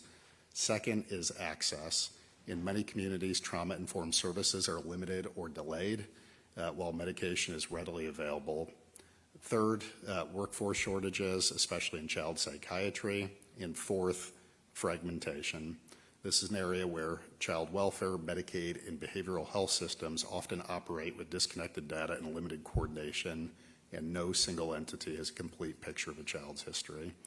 In that environment, medication can become a default, not because it's the best option, but because it's the easiest one. So what does federal law require? What does ACF statutes require? Well, federal law requires states to maintain healthcare oversight and coordination plans for children, including protocols for the use and monitoring of psychotropic medications. Too often audits show that those are not strong policies at the state level. So what I would do is I would highlight a couple proven practices that have shown either promise or real results. Centralized medication reviews, second opinion programs where specialists consult before certain medications are prescribed, psychotropic medication advisory committees, red flag monitoring systems, and required informed consent procedures. GAO, the Government Accountability Office, has specifically recommended that HHS convene state child welfare, Medicaid, and other stakeholders to promote collaboration and information sharing on psychotropic medication oversight. And you can rest assured that those conversations are ongoing, and very soon this summer, we will be convening those entities to talk about how to align not just policies but practices. ACF's role is not to determine individual treatment decisions, but to ensure that children and families are supported by systems that are safe, coordinated, and grounded in evidence-based care. And one of the most significant federal tools that we have for addressing the conditions that contribute to behavioral health challenges is the Family First Prevention Services Act. Family First authorizes funding for up to 12 months of evidence-based prevention services, including mental health treatment, substance use services, and in-home parenting programs for children at imminent risk of entering foster care. Too often, we have put red tape and barriers to states being able to access funding for those programs. So we are hacking through the regulatory rainforest to clear away the red tape and allow states to maximize their prevention funding to treat families early and prevent kids from ending up in foster care in the first place. Children in foster care are entitled to comprehensive behavioral services through Medicaid. All children in foster care are categorically eligible for Medicaid. So we are having significant conversations with our colleagues at Medicaid. Dr. Oz has brought in an all-star team, including folks who have experience at the state level, who have overseen both child welfare as well as state Medicaid programs. We have been in talks with them about breaking out data that gets reported for children as part of the STAR ratings program, segmenting data for foster youth versus non-foster youth so that ACF can more objectively intervene in states whose data demonstrably shows weak practices. And we are committed to addressing the cross-system challenges, working through our partnerships with federal and state agencies, both in behavioral health and Medicaid. So at ACF, we are focused on getting the fundamentals right. Children need stable families, they need consistent caregivers, and they need access to the right services at the right time. When those elements are in place, everything else changes. Medication has a role, but it should never substitute for stability, connection, and comprehensive care. ACF's A Home for Every Child initiative is about building that foundation so that fewer children reach crisis, fewer systems rely on medication as the first response. If we align our policies, funding, and partnership around that goal, we can move from managing symptoms to supporting real healing. And we can give every child not just a placement, but the chance to grow up in a stable, healthy, and connected family. Please join us in this journey. Thank you.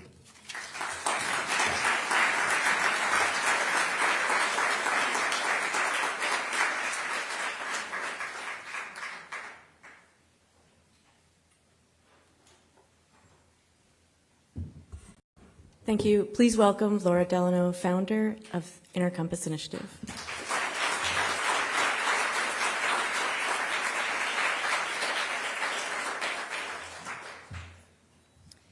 Thank you, Deborah, and thank you so much to the MAHA Institute for making this day possible. It's really an honor and privilege to be here.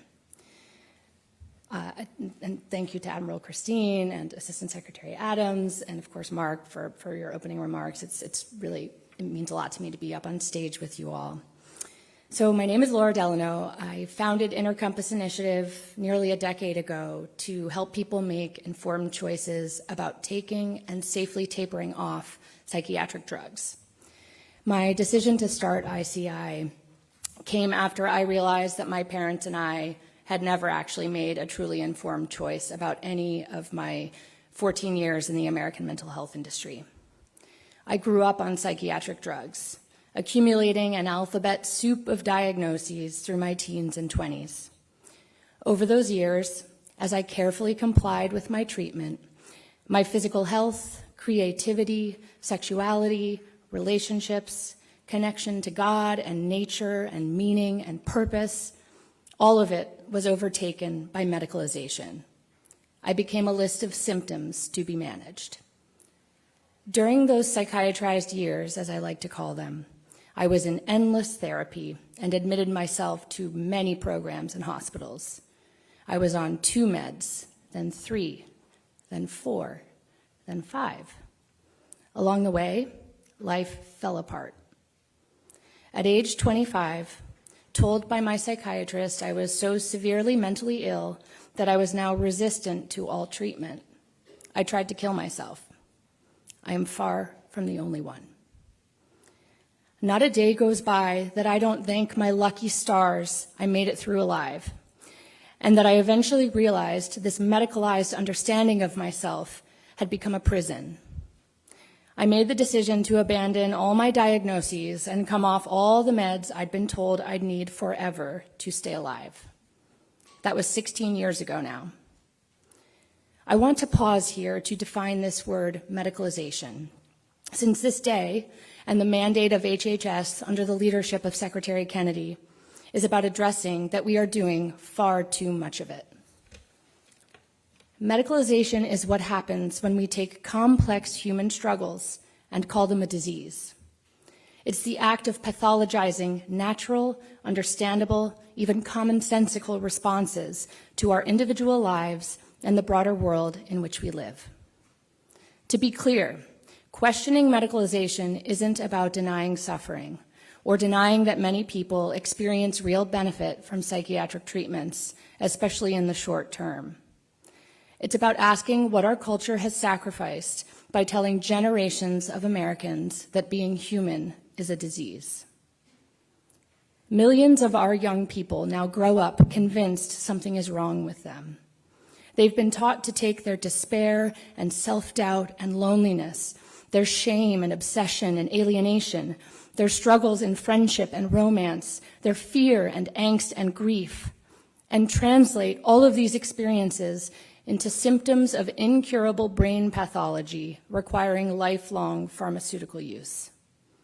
They've grown convinced, like I once was, that their life's main purpose is symptom management with endless pills and therapy and programs.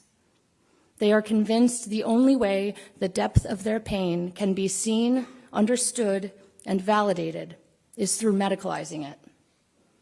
They are convinced the only people qualified to help them are those with letters after their names.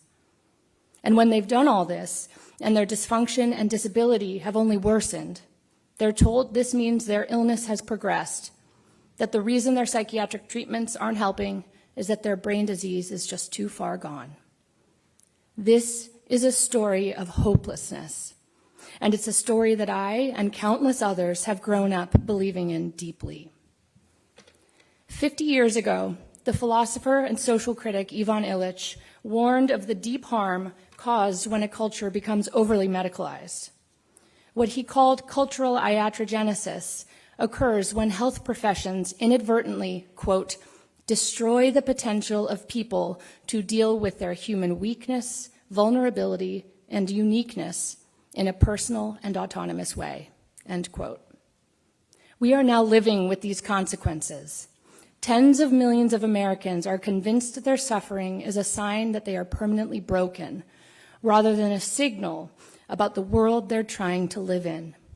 A world of screens and social media, broken sleep, too much stress, too little sunlight, too little movement, too little real food, too little solitude, too little face-to-face time with others in local, meaningful community. Nearly 1 in 4 adults has a psychiatric diagnosis. 40% of high schoolers report being persistently hopeless, with 9% attempting suicide. Suicide rates have climbed sharply across nearly every age group since the late 1990s. Nearly 50,000 Americans killed themselves in 2023, the highest number ever recorded. At the same time, nearly 65 million Americans are taking psychiatric drugs, including around 4 million children. We're told this is a mental health crisis. But what if this crisis is in large part fueled by misinterpretation, by medicalizing struggles that were never medical to begin with and don't have medical solutions? Just as we have woken up to the misleading story sold to us by the pain management industry, that all physical pain is a problem to be eradicated with safe, effective pharmaceuticals that are not dependence-forming. We are now waking up to the false promises of this industry of mental health, an industry that's taught us emotional pain is a symptom to eradicate with safe, effective pharmaceuticals you'll likely need for life, but if not, don't worry, you can easily stop. Time has run out on this deceptive mythology. Our culture sees through it now. A couple of years ago, I never in my wildest dreams would have imagined we would reach this tipping point. Yet here we are. Look around this room. Among us are current and former patients, family members of long struggling people, some of whom have taken their own lives, grassroots advocates, entrepreneurs working to address overmedicalization at every age, mental health professionals trapped by the limits of the systems around them, knowing in their hearts that this isn't how it's meant to be, this isn't why they came to this work. Prescribers who are losing faith in their own prescription pads. Leadership and staff across Health and Human Services and Capitol Hill. We are a family here, or at least we should be. For a long time, it's been mostly patients sounding the alarm on overmedicalization. People who have lived its consequences firsthand, realized there was in fact a future beyond chronic illness, and had no choice but to develop safe psychiatric medication tapering protocols because their doctors couldn't or wouldn't help them. Prescribers are trained to put people on psychiatric medications, not help them safely taper off. They aren't taught about the dependence-forming nature of all psychiatric medications, not just benzodiazepines, or that the difficulties patients face when stopping their medications may well be withdrawal, not relapse. They don't realize that tapering slowly doesn't mean over days, weeks, or months, but possibly over years.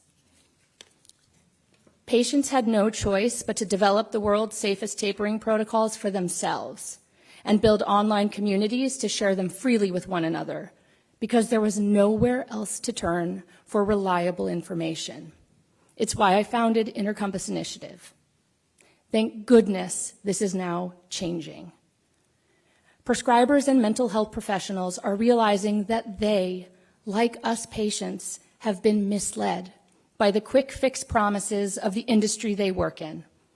They came to this work because they wanted to help suffering people and were not given the information they needed. This is an information problem we are all in together. There are many out there who want to keep us divided. They want to polarize and politicize this conversation, making it about right versus left, patient versus doctor, us versus them, quackery versus science, pro versus anti-medication. We mustn't let them. This should not be a war zone.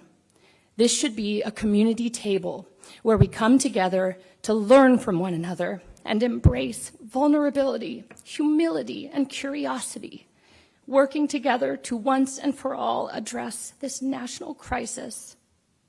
We owe it to the 65 million Americans on these medications to build safe off-ramps that should have been provided all along for those who want or need them. And we owe it to our children who hold the future of this country in their sweet, sensitive, impressionable hearts to remember what it means to be human, that emotional pain is part of being alive, that meaningful help comes in countless forms beyond a pill bottle. Only then will the world they've inherited begin to make sense again. Thank you.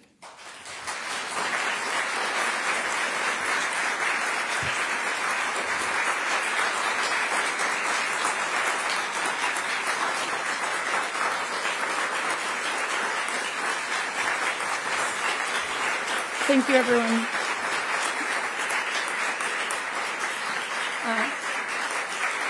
Thank you. It's good to cry. I hope there's a lot of crying today. I cry all the time. I love it. We are 10 minutes ahead of schedule, so why don't we take a 10-minute break, and then we'll reconvene with the first panel at 11 o'clock. Thank you.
I think it's really important as we come together to talk about where we want to move forward, how we want to reform policies and practice, to start by actually taking stock of what has brought us to this situation we are in as a country. And I can think of no better three colleagues and friends to tell that story to this summit. And I'm just going to read their bios, and then each of them is going to will start by sharing their own prepared remarks, and then we'll move into some questions. So David Cohen, PhD, MSW, has studied medicalization of children's problems, iatrogenic harms of psychotropic drug treatments, cultural factors driving psychoactive drug policies, and sparse accountability for coercive psychiatric care. He asks whether the sharp but non-scientific divide between approved and illicit drugs obscures their shared psychoactive effects and undermines sound and comprehensive harm reduction policies. He's authored or co-authored over 130 publications, 11 books, including Mad Science and Your Drug May Be Your Problem, and created award-winning tools like Critical Think RX to help child welfare practitioners make informed choices about psychiatric medications. More recently, he produced the first contemporary count of involuntary psychiatric detentions in the U.S. A former Fulbright Distinguished Chair, he is Professor of Social Welfare and Associate Dean at UCLA's Luskin School of Public Affairs. Next is Gretchen Lefevre-Watson, PhD, who is a licensed clinical psychologist whose research and intervention projects have received scholarly and media attention. She's served as a professor of pediatrics, psychiatry, behavioral sciences, and education at universities and medical schools in the U.S. and abroad, and as director of patient safety at a large healthcare system. She received millions of grant dollars to study the epidemiology of psychotropic drug use in children and non-drug alternatives. She's an academic affiliate at the University of South Carolina and a member of the Southern Network on Adverse Reactions, or SONAR, a national post-marketing drug surveillance initiative, and the author of the forthcoming book, Prescription Affliction, the Overuse of Psychiatric Drugs in Children. And lastly, Jeffrey Lacasse, PhD, MSW, is a researcher and educator who's spent nearly 25 years challenging conventional thinking about mental health care. He focuses on psychiatric diagnosis and medication, asking important questions about what truly helps people in distress and what barriers may prevent better outcomes. He's written widely on topics such as the chemical imbalance theory of depression, direct-to-consumer drug advertising, medical ghostwriting, and the high rates of psychotropic medication use among children in the child welfare system. With roughly 75 publications, nearly 2,900 citations, and an H-index of 25, and I don't even know what that means, but it sounds like a great thing. His scholarship has helped spark vital conversations about evidence-based, humane approaches to mental health. Dr. Lacasse has received approximately $500,000 in research funding, including projects evaluating medication education programs for child welfare workers. Above all, he's committed to bridging research and policy so that people experiencing mental distress receive support grounded in solid science and genuine compassion. So I was thinking, as I mentioned, each of these panelists will share prepared remarks to kick us off, and I'd come to them with this question and ask them to share their thoughts about it. Over the past several decades, we've seen sharply rising rates of psychiatric diagnosis and long-term psychotropic medication use across all age groups.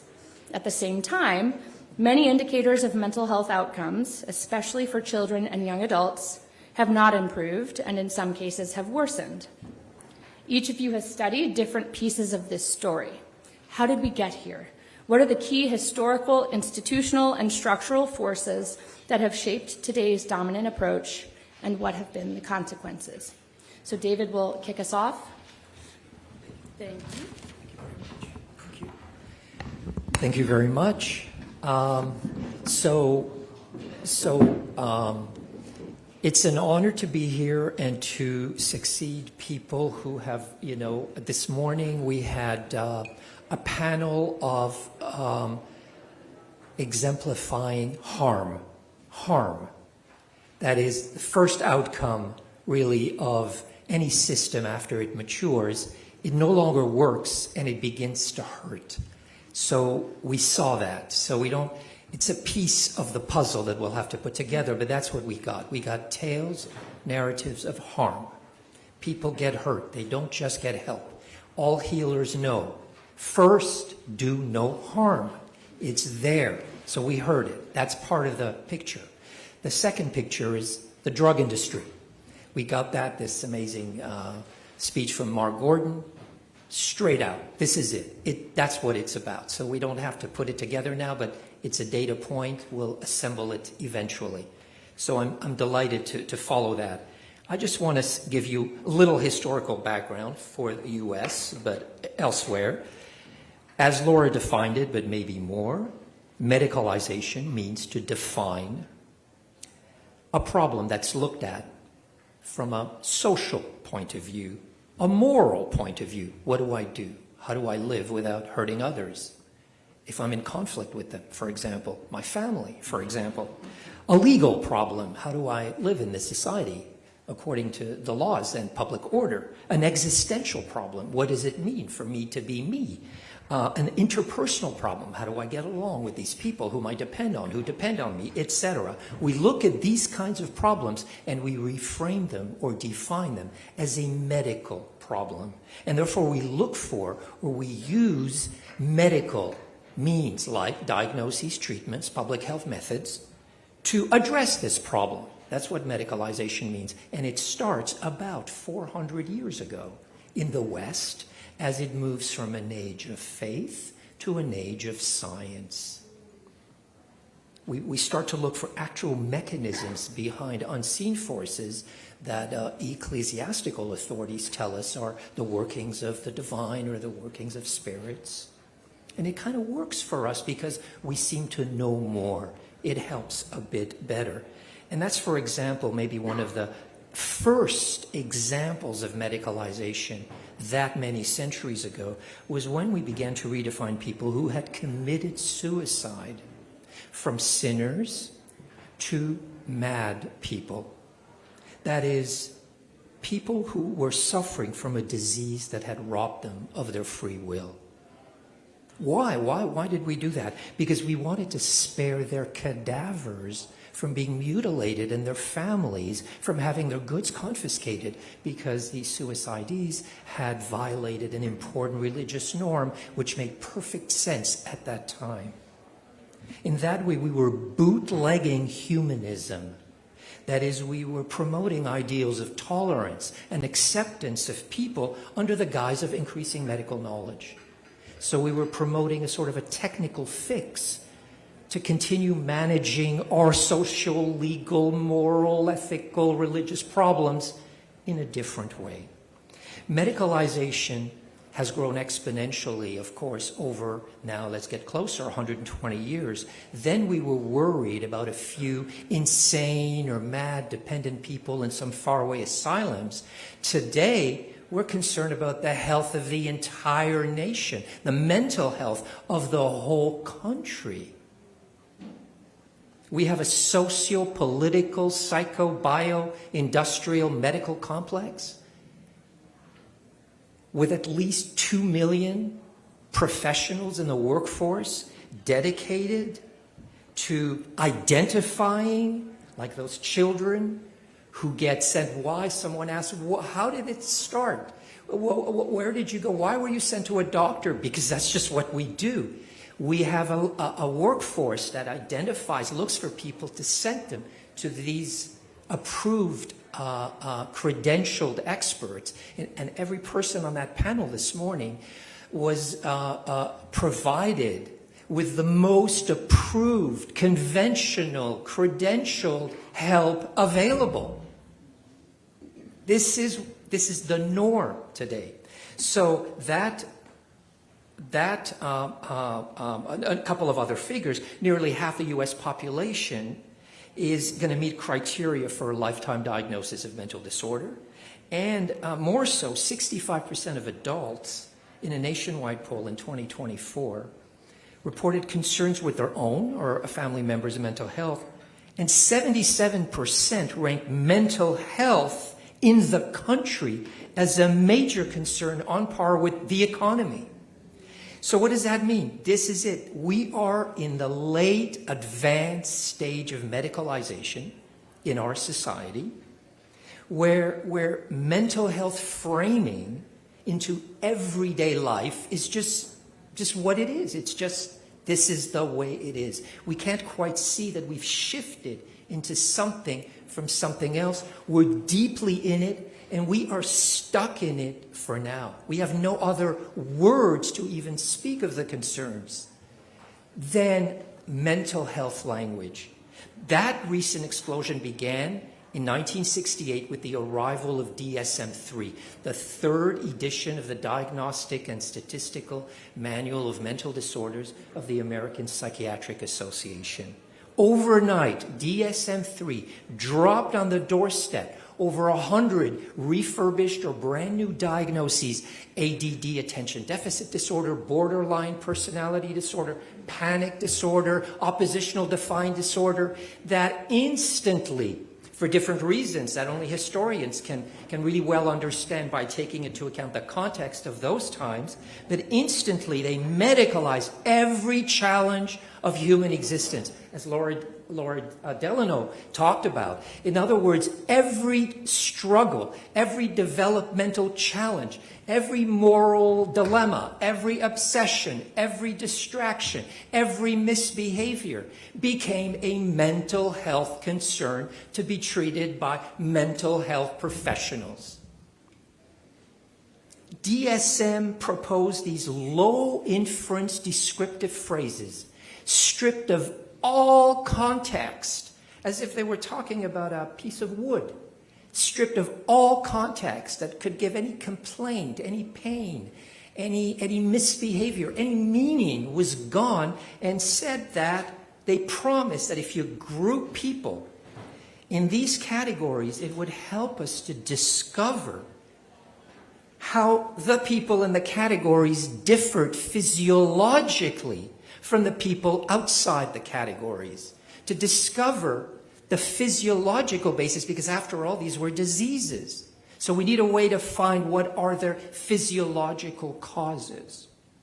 And so let's put them in these categories so we can now search the physiology of these similar people and see how it differs from the normals outside the categories. And after only a tiny hesitation, the burgeoning mental health professions rushed in to join in that relabeling of virtually everything that plagues us in life. But that scientific promise never materialized. After 46 years of the DSM, after DSM-3, not a single mental disorder in that book ever graduated to a general medical condition. Not one. They still remain that special species of something medical, but not quite that we could define any way we want, but it's a medical problem. In other words, we know a mental disorder when we see it, but no one can tell you, what is it? After a while, the reframing becomes the thing itself. We are stuck. The DSM has been battered by insider-outsider critiques. It's been deserted by 3 or 4 of its task force leaders. It's been repudiated by the former head of the NIMH. You name it. But it's lost all pretense to validity. It will not allow us to discover reliable biomarkers that accompany, let alone explain, why a person is receiving that diagnosis. It's all just eyeballing you and saying, you've got a brain disorder. So total scientific failure, but astounding cultural success. Astounding. Who doesn't know? 5 diagnoses that you applied to friends, coworkers, family members, yourself, without any diagnostician. And this thing is a complete part of the culture, and especially American culture. Why? Because in America, the DSM has remained our only way to determine a person's eligibility for help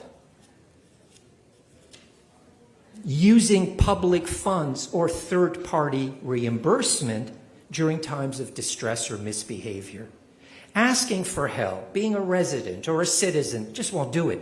We've got to pronounce your problem as a disease or a medical problem before we respond to it with companionship, shelter, or drugs. Now, the role of drugs, I'm finishing soon, the role of drugs, both as vectors, transporters, and consequences of medicalization has been discussed endlessly. It's obvious to many of you. But first, let me say, from a large vat of drugs with varied psychoactive properties, sedation, activation, blunting, what have you, we selected some that we refined further for the treatment of these mental disorders, which is life, everything in life, every problem in life. And this reinforced a divide between other similar or identical drugs used in unregulated or illicit markets. The divide became sharper over time. We painted a portrait of patients with legitimate illnesses, prescribed safe and effective drugs, and people with illegitimate motives using dangerous drugs.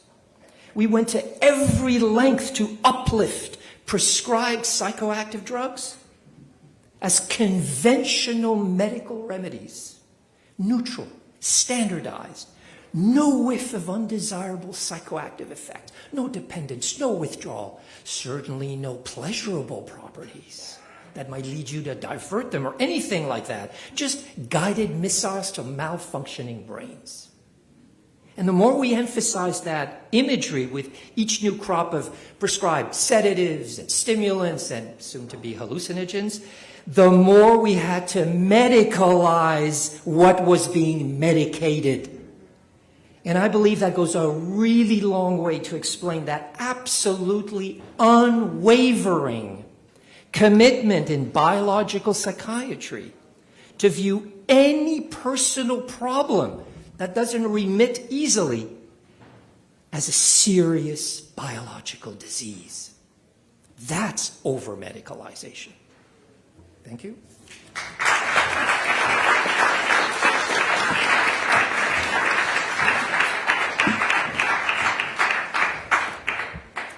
Good morning. Thank you for being here. I'm Gretchen Watson, and as Laura said, my background is in clinical and pediatric psychology with expertise in public health. And the reason I'm here today, in part, is because back in the 1990s and 2000s, I led a research team that uncovered the epicenter for the overprescription of psychiatric drugs in children. That place was Hampton Roads, Virginia. It's where I live, a region of 1.8 million people that includes numerous cities, including Norfolk and Virginia Beach. Having discovered the country's first ADHD hotspot, offered lessons largely ignored. But it's not too late to learn from Hampton Roads. So what did we find? By 1999, 19% of the elementary school children in that region had been diagnosed with ADHD. 84% of them had been medicated for the condition. More troubling, 28% of the ADHD medicated children were on 2 or more psychotropics simultaneously. 9% were on 3 or more. Back then, a quarter of a century ago, that level of prescribing was completely unheard of in children. What did all that medication do? Well, ironically, the ADHD-diagnosed children who were medicated had worse educational outcomes than the ADHD-diagnosed children who were not medicated. At the time, we were surprised by that finding, but since then, National Institutes of Mental Health Research has made it abundantly clear that long-term use of ADHD drug therapy leads to a deterioration, not only in academic outcomes, but also in social emotional functioning. When we shared those findings with the Hampton Roads community, they were alarmed, but they tackled the problem systematically. Within 4 years, the community reduced the rate of ADHD diagnoses by 32%. And they did that while implementing non-drug interventions that were associated with educational improvements. These included a 70% reduction in discipline referrals, significant decreases in ADHD symptoms from the beginning to the end of the school year, and higher test scores on every subject of the statewide academic testing. Unfortunately, that work was sidelined. Since then, that localized problem of psychiatric overtreatment has become a national crisis. Today, 11% of American children, more than 11%, have been diagnosed with ADHD. And while that average is too high, there are many places within our country where the rate is still higher and on par with what we observed in Hampton Roads 25 years ago. As for Hampton Roads, things haven't gone well. In 2022, it had to open a psychiatric hospital for children to contend with the continual uptick in psychiatric emergencies and police reports of violence among children treated for mental health problems. In 2023, the region made national headlines when an ADHD medicated 6-year-old went to school and intentionally shot his school teacher. Once large numbers of children were medicated with stimulants, the barrier came down to using other drugs to treat them. It wasn't long before it seemed reasonable, even responsible, to reach for a prescription to deal with anxiety, sadness, irritability, or trouble sleeping. While psychiatric drugs can suppress certain behaviors over the short term, they are rarely effective long term. And as you've been hearing, when used for more than a few months, any psychiatric drug can and usually does induce physiological dependence. So when stopped, the withdrawal symptoms can be worse than the problems for which the drug was first prescribed. And unfortunately, clinicians commonly misinterpret those symptoms as evidence of a worsening condition or the emergence of a new condition, as we heard so clearly this morning. This pattern of prescribing medication to treat the effects of other medications is known as the prescribing cascade, and it accounts for a significant portion of children in this country who experience psychiatric emergencies. It's now evident with the benefit of hindsight that ADHD is a gateway diagnosis that opened the door to the medicalization of childhood and to drug cocktails for young children.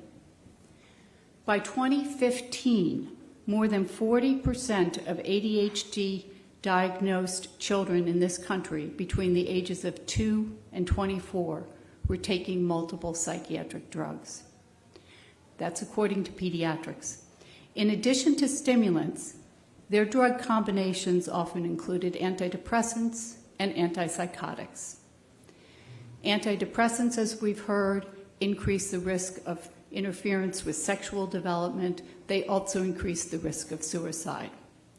And we know for certain that antipsychotics, which are powerfully sedating drugs, cause weight gain, diabetes, and tardive dyskinesia, a permanent, debilitating neurological condition. Children in foster care, again, as we've heard, receive all these medications at exponentially higher rates. We have a generation of children that has been growing up under the influence of psychiatric drugs. Even more insidious still, psychiatric diagnoses themselves can damage a child's sense of self, convincing them that they need to take drugs for the rest of their lives just to function normally. Too many children are victims of what I call a prescription affliction. By this I mean the unintended harm that occurs when common emotional struggles and behaviors are recast as psychiatric illnesses requiring drug therapy, typically with too little attention paid to long-term consequences, withdrawal risks, and non-drug alternatives. This prescription affliction must end before it ensnares another generation. Thank you.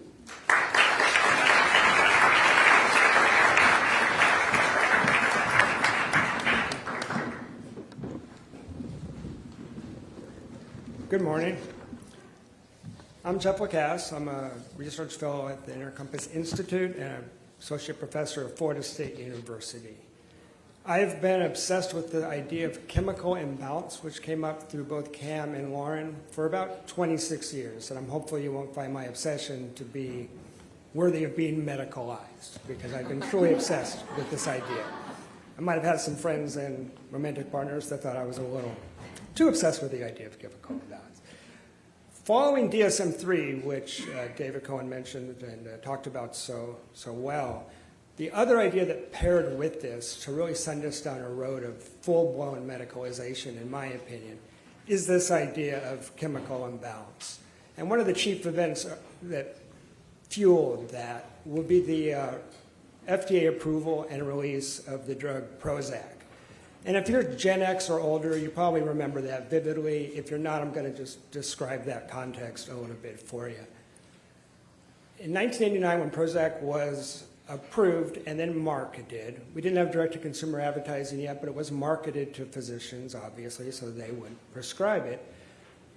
Companies like Eli Lilly, Big Pharma, and its other allies reshaped not just how we would think about a specific antidepressant, or the marketplace of ideas around the treatment of depression, but the very idea of who we were, what feelings were, and other existential topics, I think David would say, that were being medicalized for corporate profit, basically.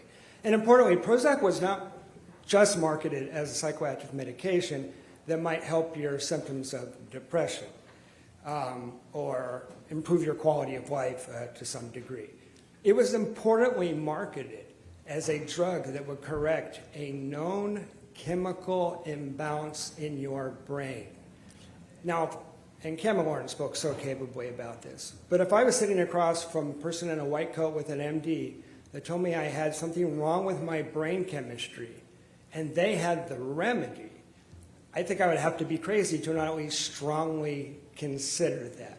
And I believe that's fueled a lot of the medicalization. So the proposed, and it was theoretical, we used the word putative, the proposed mechanism of action of Prozac and drugs like it, like Zoloft and Paxil, became an explanation or a description of the symptoms of depression. And not just depression, this is where it got confusing in terms of the veracity of this theory, because serotonin imbalance not only caused depression, they claimed, but post-traumatic stress disorder, generalized anxiety disorder, premenstrual dysphoric disorder. And so the theory began to not make a lot of logical sense very quickly, but it was nonetheless very, very popular. This was just a brilliant and seductive marketing campaign. After convincing physicians to tell their patients this, it filtered down throughout the mental health system. Perhaps the reason I'm so obsessed with this idea and have written papers critiquing it and discussing how we might actually talk to patients about their problems was that when I worked in a state mental hospital, I told my clients that taking Prozac was just like taking insulin for diabetes. That is not true. Perhaps this is my penance for saying that over and over again. We get direct-to-consumer advertising in the late 90s, which is just the perfect storm to spread this idea even further. Many of you will remember the Zoloft advertisements with the miserable ovoid creature bouncing around and whimpering until his or her serotonin was corrected by the drug. What makes this an interesting case example, if we're going to talk about psychiatric science and how we got here, is those Zoloft ads are inconsistent with the psychiatric textbooks at the time they're being aired. The serotonin theory is said to be falsified, or at least at best an implausible hypothesis in the literature by the late 90s, early 2000s. But it continues in clinical practice and guides decision making. It also guided entire cultural narratives, I would say. I recently rewatched The Sopranos, and I came across a scene where Tony Soprano is explaining to Chrissy, his lieutenant, that since he's down and sad, he probably has a chemical imbalance in his brain. So this narrative really overwhelmed alternative theories and hypotheses. So it's pretty well known at this point that this theory was implausible, and probably we never had any good reason to believe this theory if I'm to give you the short, strong version of it. We could debate about when we became aware of that. There are some academics who would tell you by the 1970s we should have known there was nothing to this theory. NIH did very important research in the 1990s that seemed to falsify it. If you ask ChatGPT, which I did this morning because I was curious, it will tell you by 2005, 6, 7, the theory is dead. And the advertisements disappeared by 2008, 9, making any claims of serotonin imbalance. It still happened regularly in clinical interactions. I don't know if you could put the serotonergic toothpaste back in the tube. I teach aspiring social workers, and every single semester I hear from students who have been told this theory recently. And the self-correcting nature of science, there's a couple lessons here. One is the self-correcting nature of science did not work as far as the knowledge dissemination, the advice to clinicians, and the general public. There was decades and decades of a theory that's now falsified, but at the time was known to be implausible, being perpetuated over and over again. And I collected data with a colleague in 2024, because one thing you might think about is, okay, well, that's not being advertised to the public anymore. Clinicians can't be learning that serotonin deficiency is the root of depression any longer. So what does the general public think? Well, in our survey, 88% of the public endorsed the statement that depression is caused by a chemical imbalance. And 48% of recently diagnosed women, they were diagnosed with depression, said that their prescriber had mentioned this as one of the potential explanations. So sort of a zombie theory that goes on and on and on. So there's a lot of lessons we might learn from this. I use this as a case example of one situation where the science didn't work right, the dissemination efforts didn't work right, and people were misled, as Cam and Lauren talked about so powerfully. But a couple final points. First of all, the lack of causal findings in psychiatry, which David had referred to, the fact that we cannot find the etiology of what we're labeling mental illnesses, creates this vacuum. People want an explanation. And corporate power was happy to go in and fill that. And clinicians, including some, I'm sure, unwittingly, went along with it. We preferred, as a society, a simple wrong answer to a complicated right answer.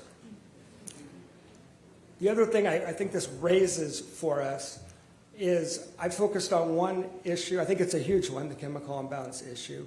But it's a situation where the science was not self-correcting as it should have been, and we've reaped the consequences of that. To move forward, to do better in the future, I think we need to acknowledge issues like this, and I think we need to look pretty hard for other examples. This is just one case example that everyone would be familiar with, the idea of chemical imbalance, but there are probably dozens of issues that are similar to this, where the science, the dissemination, and the practice have now lined up well with data. Thank you.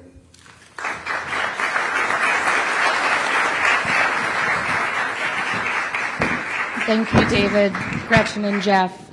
You guys really painted a great overview of the backstory that's brought us here. And I want to get into some more specifics. And Gretchen, I want to start with you.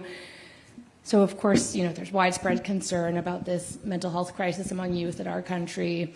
And in response, many schools have begun to implement mental health screenings, as they're called, which are brief assessments designed to identify students who might benefit from being taken to a mental health professional of some kind.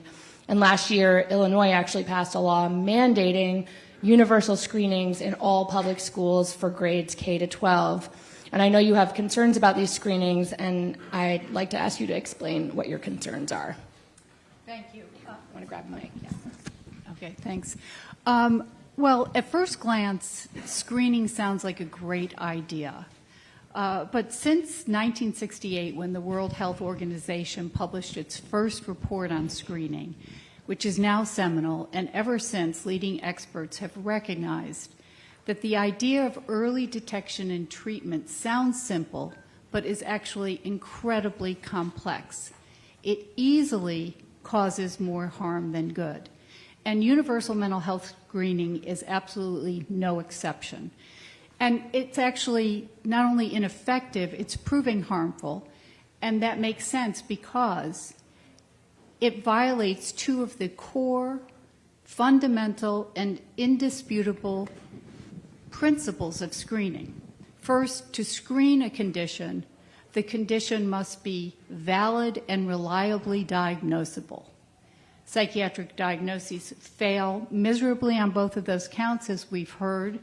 It routinely converts normal behaviors into pathological terminology.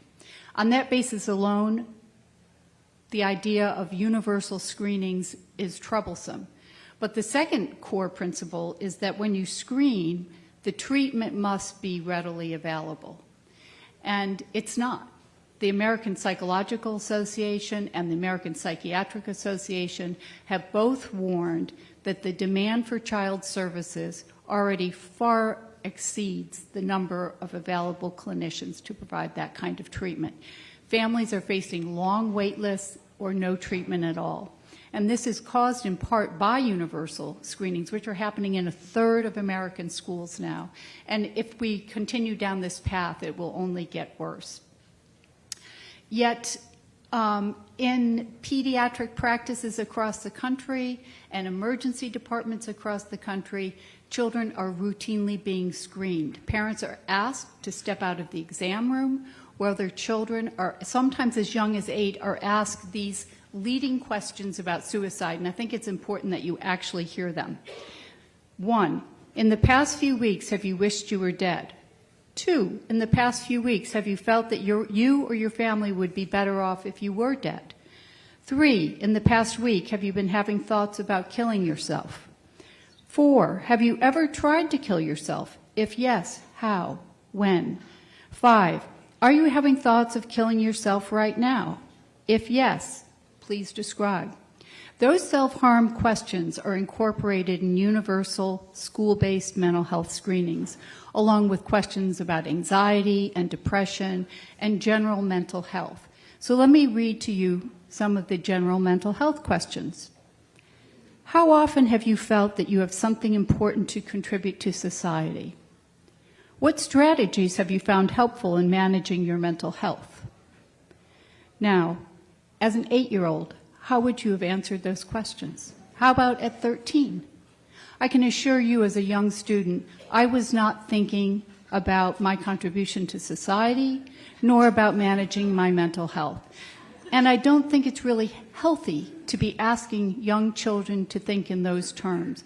In fact, you've got to wonder if these questions aren't planting confusing ideas in young children's minds, priming them for anxiety and depression. Regardless, research has shown that school-based universal mental health screenings identify 90% of the children they identify as at risk are actually normal. So this leads to unnecessary diagnosis, treatment, and harm. And I want to mention Teen Screen. It's one of the most popular screening instruments out there. It's highly controversial, yet it's been used in 43 different states. It was developed at Columbia University, but its development and promotion was funded by the National Alliance of the Mentally Ill, NAMI, which many in this audience may recognize is heavily funded by the drug industry, basically a front group for the drug industry. That screening instrument identifies 84% false positive. So most of the kids it identifies are perfectly normal. This raises the question, are these screenings actually marketing tools for psychotropics, creating a pipeline from school screenings to referrals to the outside? Most serious mental illness emerges during adolescence or young adulthood. So we have a lot we can learn from the Veterans Administration, which has been screening older but also young veterans for depression since 2016. And Derek Blumke, who is here, will talk about that in more detail later, I'm sure. But that screening initiative has led to more veterans being diagnosed with depression and being given antidepressants. But those factors correlate with increases in suicide, not decreases in suicide. While that program continues and is problematic, the VA deserves great credit for working very hard right now to obtain written informed consent to make it law for veterans. Well, I would say children deserve no less protection. Unfortunately, when these screenings are done in schools, written parental consent is rarely part of the program, and school counselors are encouraged to share results with other school personnel, often creating self-fulfilling prophecies. So this is, troubling on so many levels. And a 2025 review found that school-based screening is largely not beneficial at all, zero to no benefit, but the few benefits that are reported are process measures, things like the number of children referred for services, not actual improvements in mental health outcomes. So screening is not prevention. It does not address root causes. And instead of pouring money into that, I think we really need to find ways to reduce the overuse of psychiatric labels and drugs and to prevent mental health problems before they develop.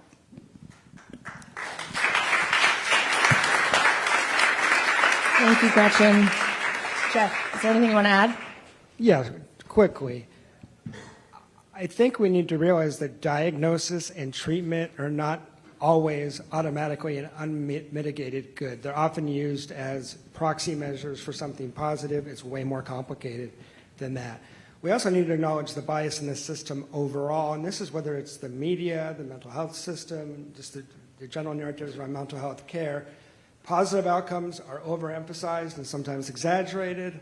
Harms, especially long-term harms, are omitted or minimized. That needs to be our frame for thinking about how everyone's thinking right now about mental health.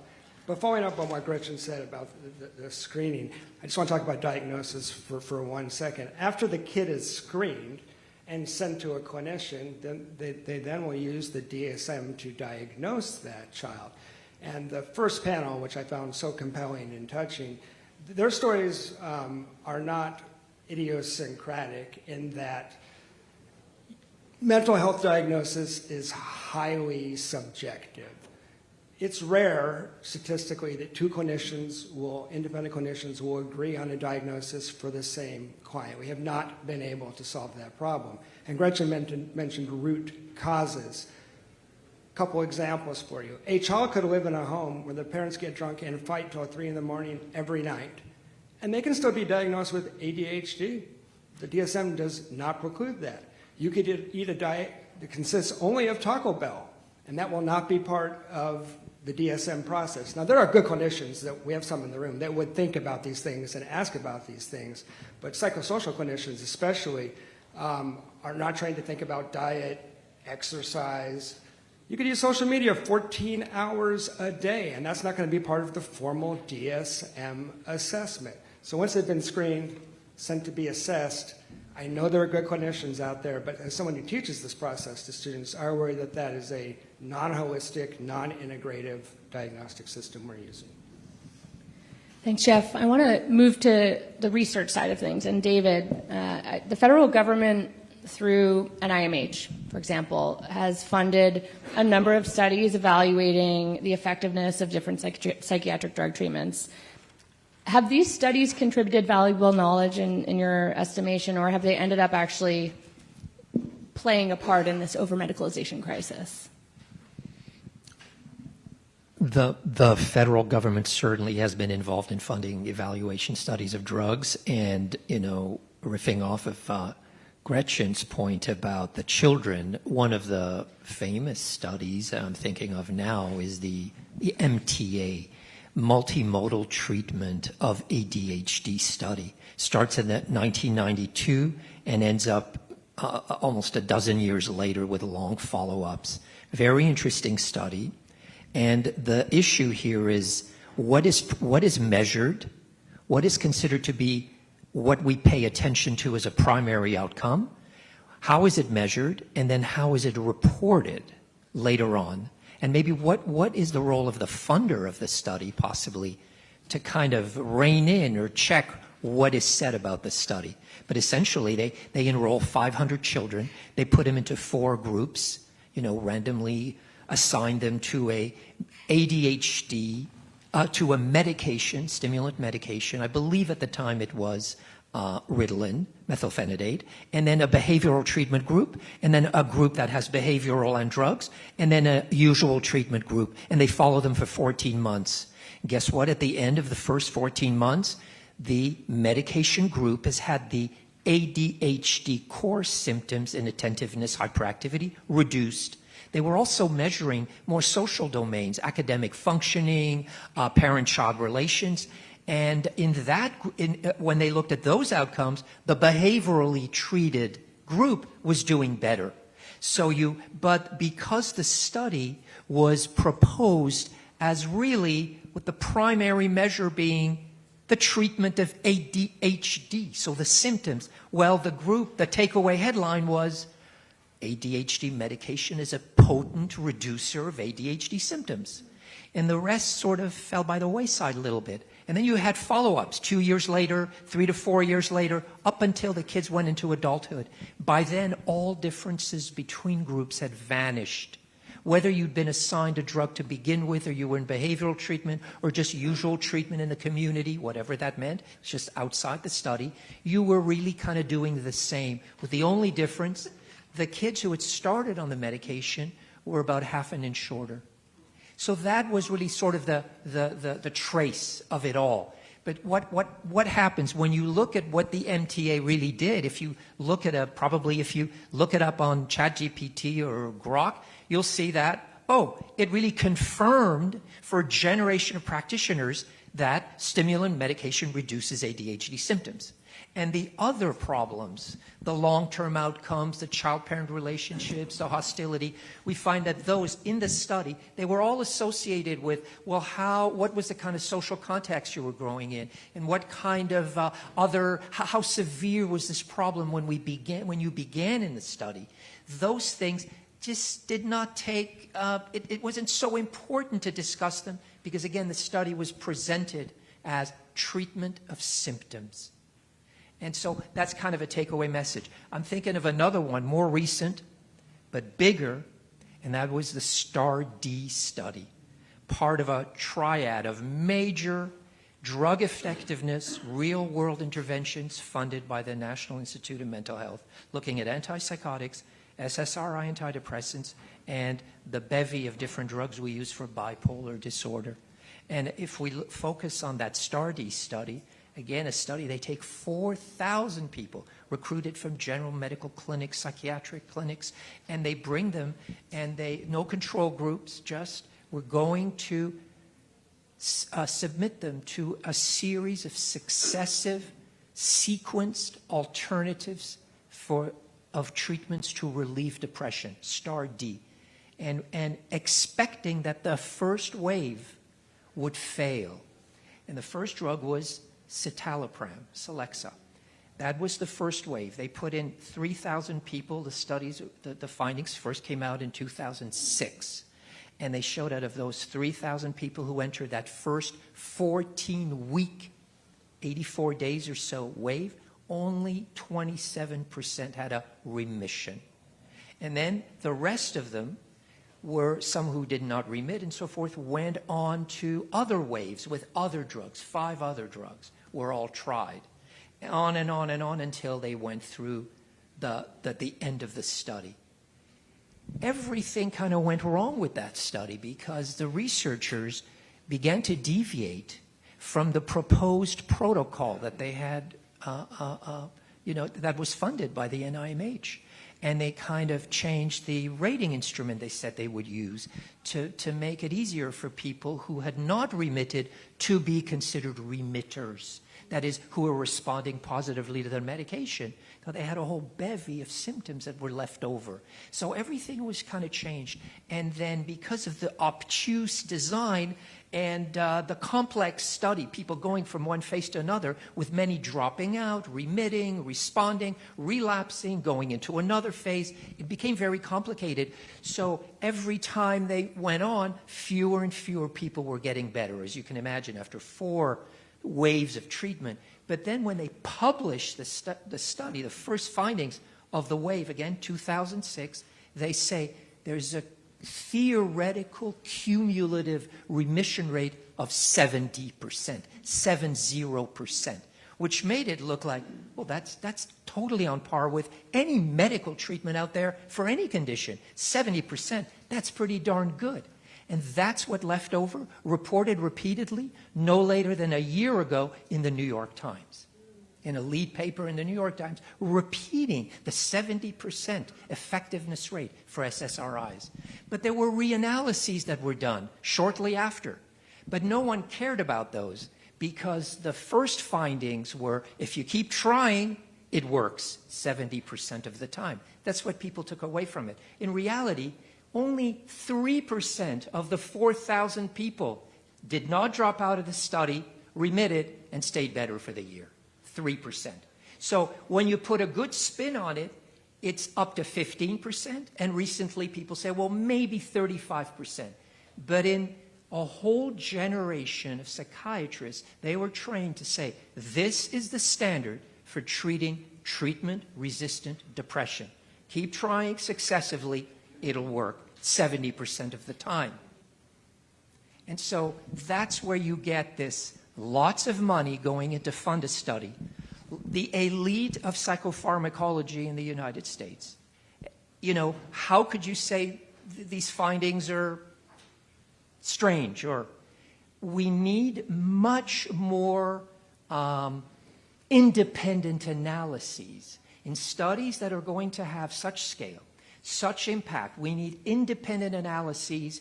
We need sort of self-checking mechanisms in that process from the start. So the funders have to, you know, it's the 2020s, folks. It's a new era. We need checks and balances on the studies themselves. Just like a Supreme Court gives a dissenting opinion and publishes that with the major decision, we need the alternative analyses by qualified people of the data that goes out with the study. There's no one narrative that the researchers own and must impose on society for 25 years. So STAR-D came out in 2006. We're in 2025, and it's only last year that the cover of Psychiatric Times finally aired, you know, with a headline, STAR-D dethroned, meaning it took 17, 18 years since the study was published for the profession to sort of like look at the issue in the eye and say, maybe we were fooled. So it's beyond the science itself. It's the management of the science, of course, as we know, that makes a huge difference in this field. Thanks, David. And the end of your response there got to the last question I wanted to ask each of you. And before I ask it to Jeff and Gretchen, you know, to this idea of what do we need to do? What needs to be done to address the things you've mapped out? You talked a bit about how these independent analyses need to be funded and enabled. And I also wanted to ask you to share briefly with everyone about the role of withdrawal in general psychiatric drug research that you've discovered through the systematic review you did a few years ago. If you could briefly explain about that too, and the issue there. Right, where to begin, but let me try to get at one point that's central. What's important here is the role of taking people off medications that has been prescribed to them. Yanking them off medication is central in psychopharmacology research. In other words, again, I'm going to repeat that, the intentional yanking people away from a drug that they've been habituated to for some time in a study is central to making inferences about whether the drug is effective for other people. I'm not saying it should be central, but it is. We think that, well, this is not done. You don't put someone on a drug and then take it off them abruptly in 2 weeks or the same day, switch it to placebo, unbeknownst to them, and then watch as they muddle about in big distress to then conclude, oh, look, relapse. It's a relapse of the disorder. And on that basis to then recommend to everyone else, keep your patients on medications because they'll relapse. So it's not, all I'm saying again in different words, it's not a mysterious happening.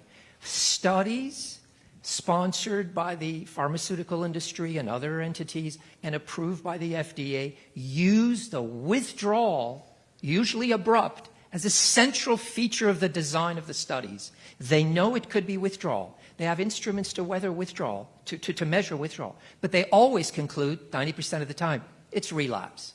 You wonder, they say withdrawal will mimic the symptoms of relapse. Withdrawal is severe. It'll cause all kinds of disruptions to your health, to your mental health, to your well-being. It looks like the problem you're treating, but when they see it, they say, no, it's not withdrawal, it's relapse.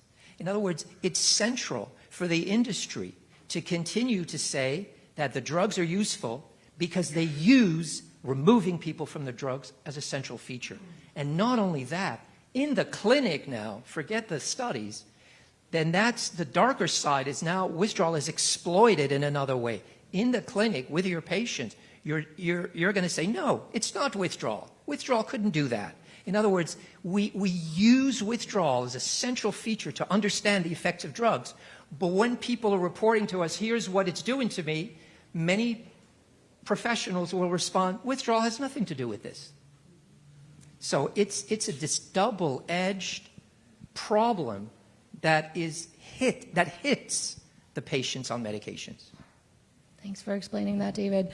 So we only have 3 minutes left. In the final minutes, Jeff and Gretchen, perhaps we'll start with you, Jeff. If in your estimation, what is one of the most important next steps that can be done, that should be done to address the things you talked about today? Yeah, in practical terms, there's a few things that could be done. You could de-link reimbursement from diagnosis and provide help to people without requiring a mental health diagnosis at all, as some localities have attempted.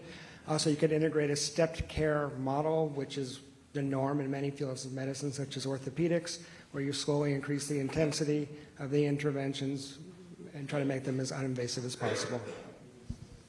Question, how about you? I would say that we really need to raise awareness about this problem at the local level, because you saw what happened. You know, if I tell you more than 11% of kids in this country have ADHD, it's a big number. People shake their heads. It seems too high.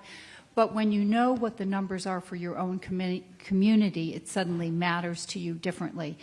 And just as a quick example, the ADHD rates, as I mentioned, vary tremendously from one place in the country to another. We also now have solid national research that shows the level of ADHD drug prescribing to children in a school predicts the level of drug abuse in that school. So, you know, I say to people, is this happening in your community? How would you even know? But we have electronic health records. That data can be readily accessed without violating patient privacy and confidentiality. We already do it for opioid prescription rates by zip code, asthma and diabetes rates by census tract and the like. And I think it's time that we use that data to report on psychotropic prescribing rates at the local level so people can decide whether it's a problem for them in their own community. And I like to remind people, you know, many of us in this room will remember the public service ad, it's 10 p.m., do you know where your children are? Well, I think today maybe it's, you know, what's the level of psychotropic prescribing in your child's school, and are you comfortable with that? Thank you. Thank you, Gretchen. Before everyone heads out to lunch, Deborah, do you want to make some announcements about the lunch? Thanks, Laura. And thank you.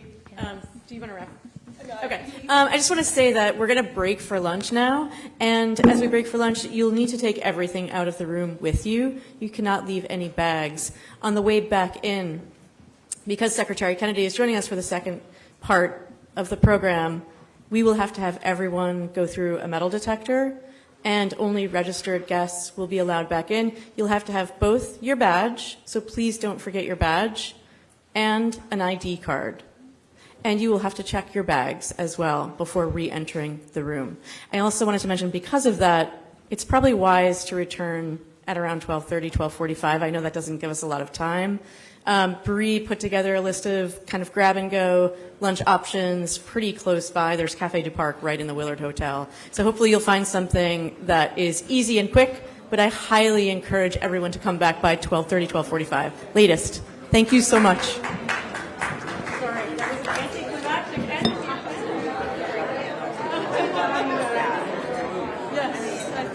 Fabulous, absolutely fabulous. Gretchen, I didn't know you were on staff at USC.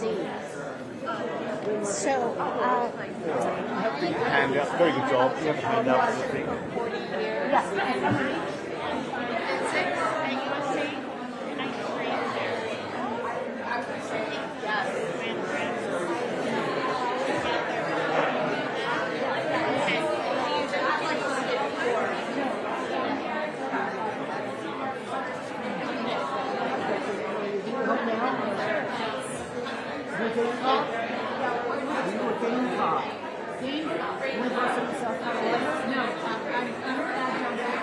No, I'm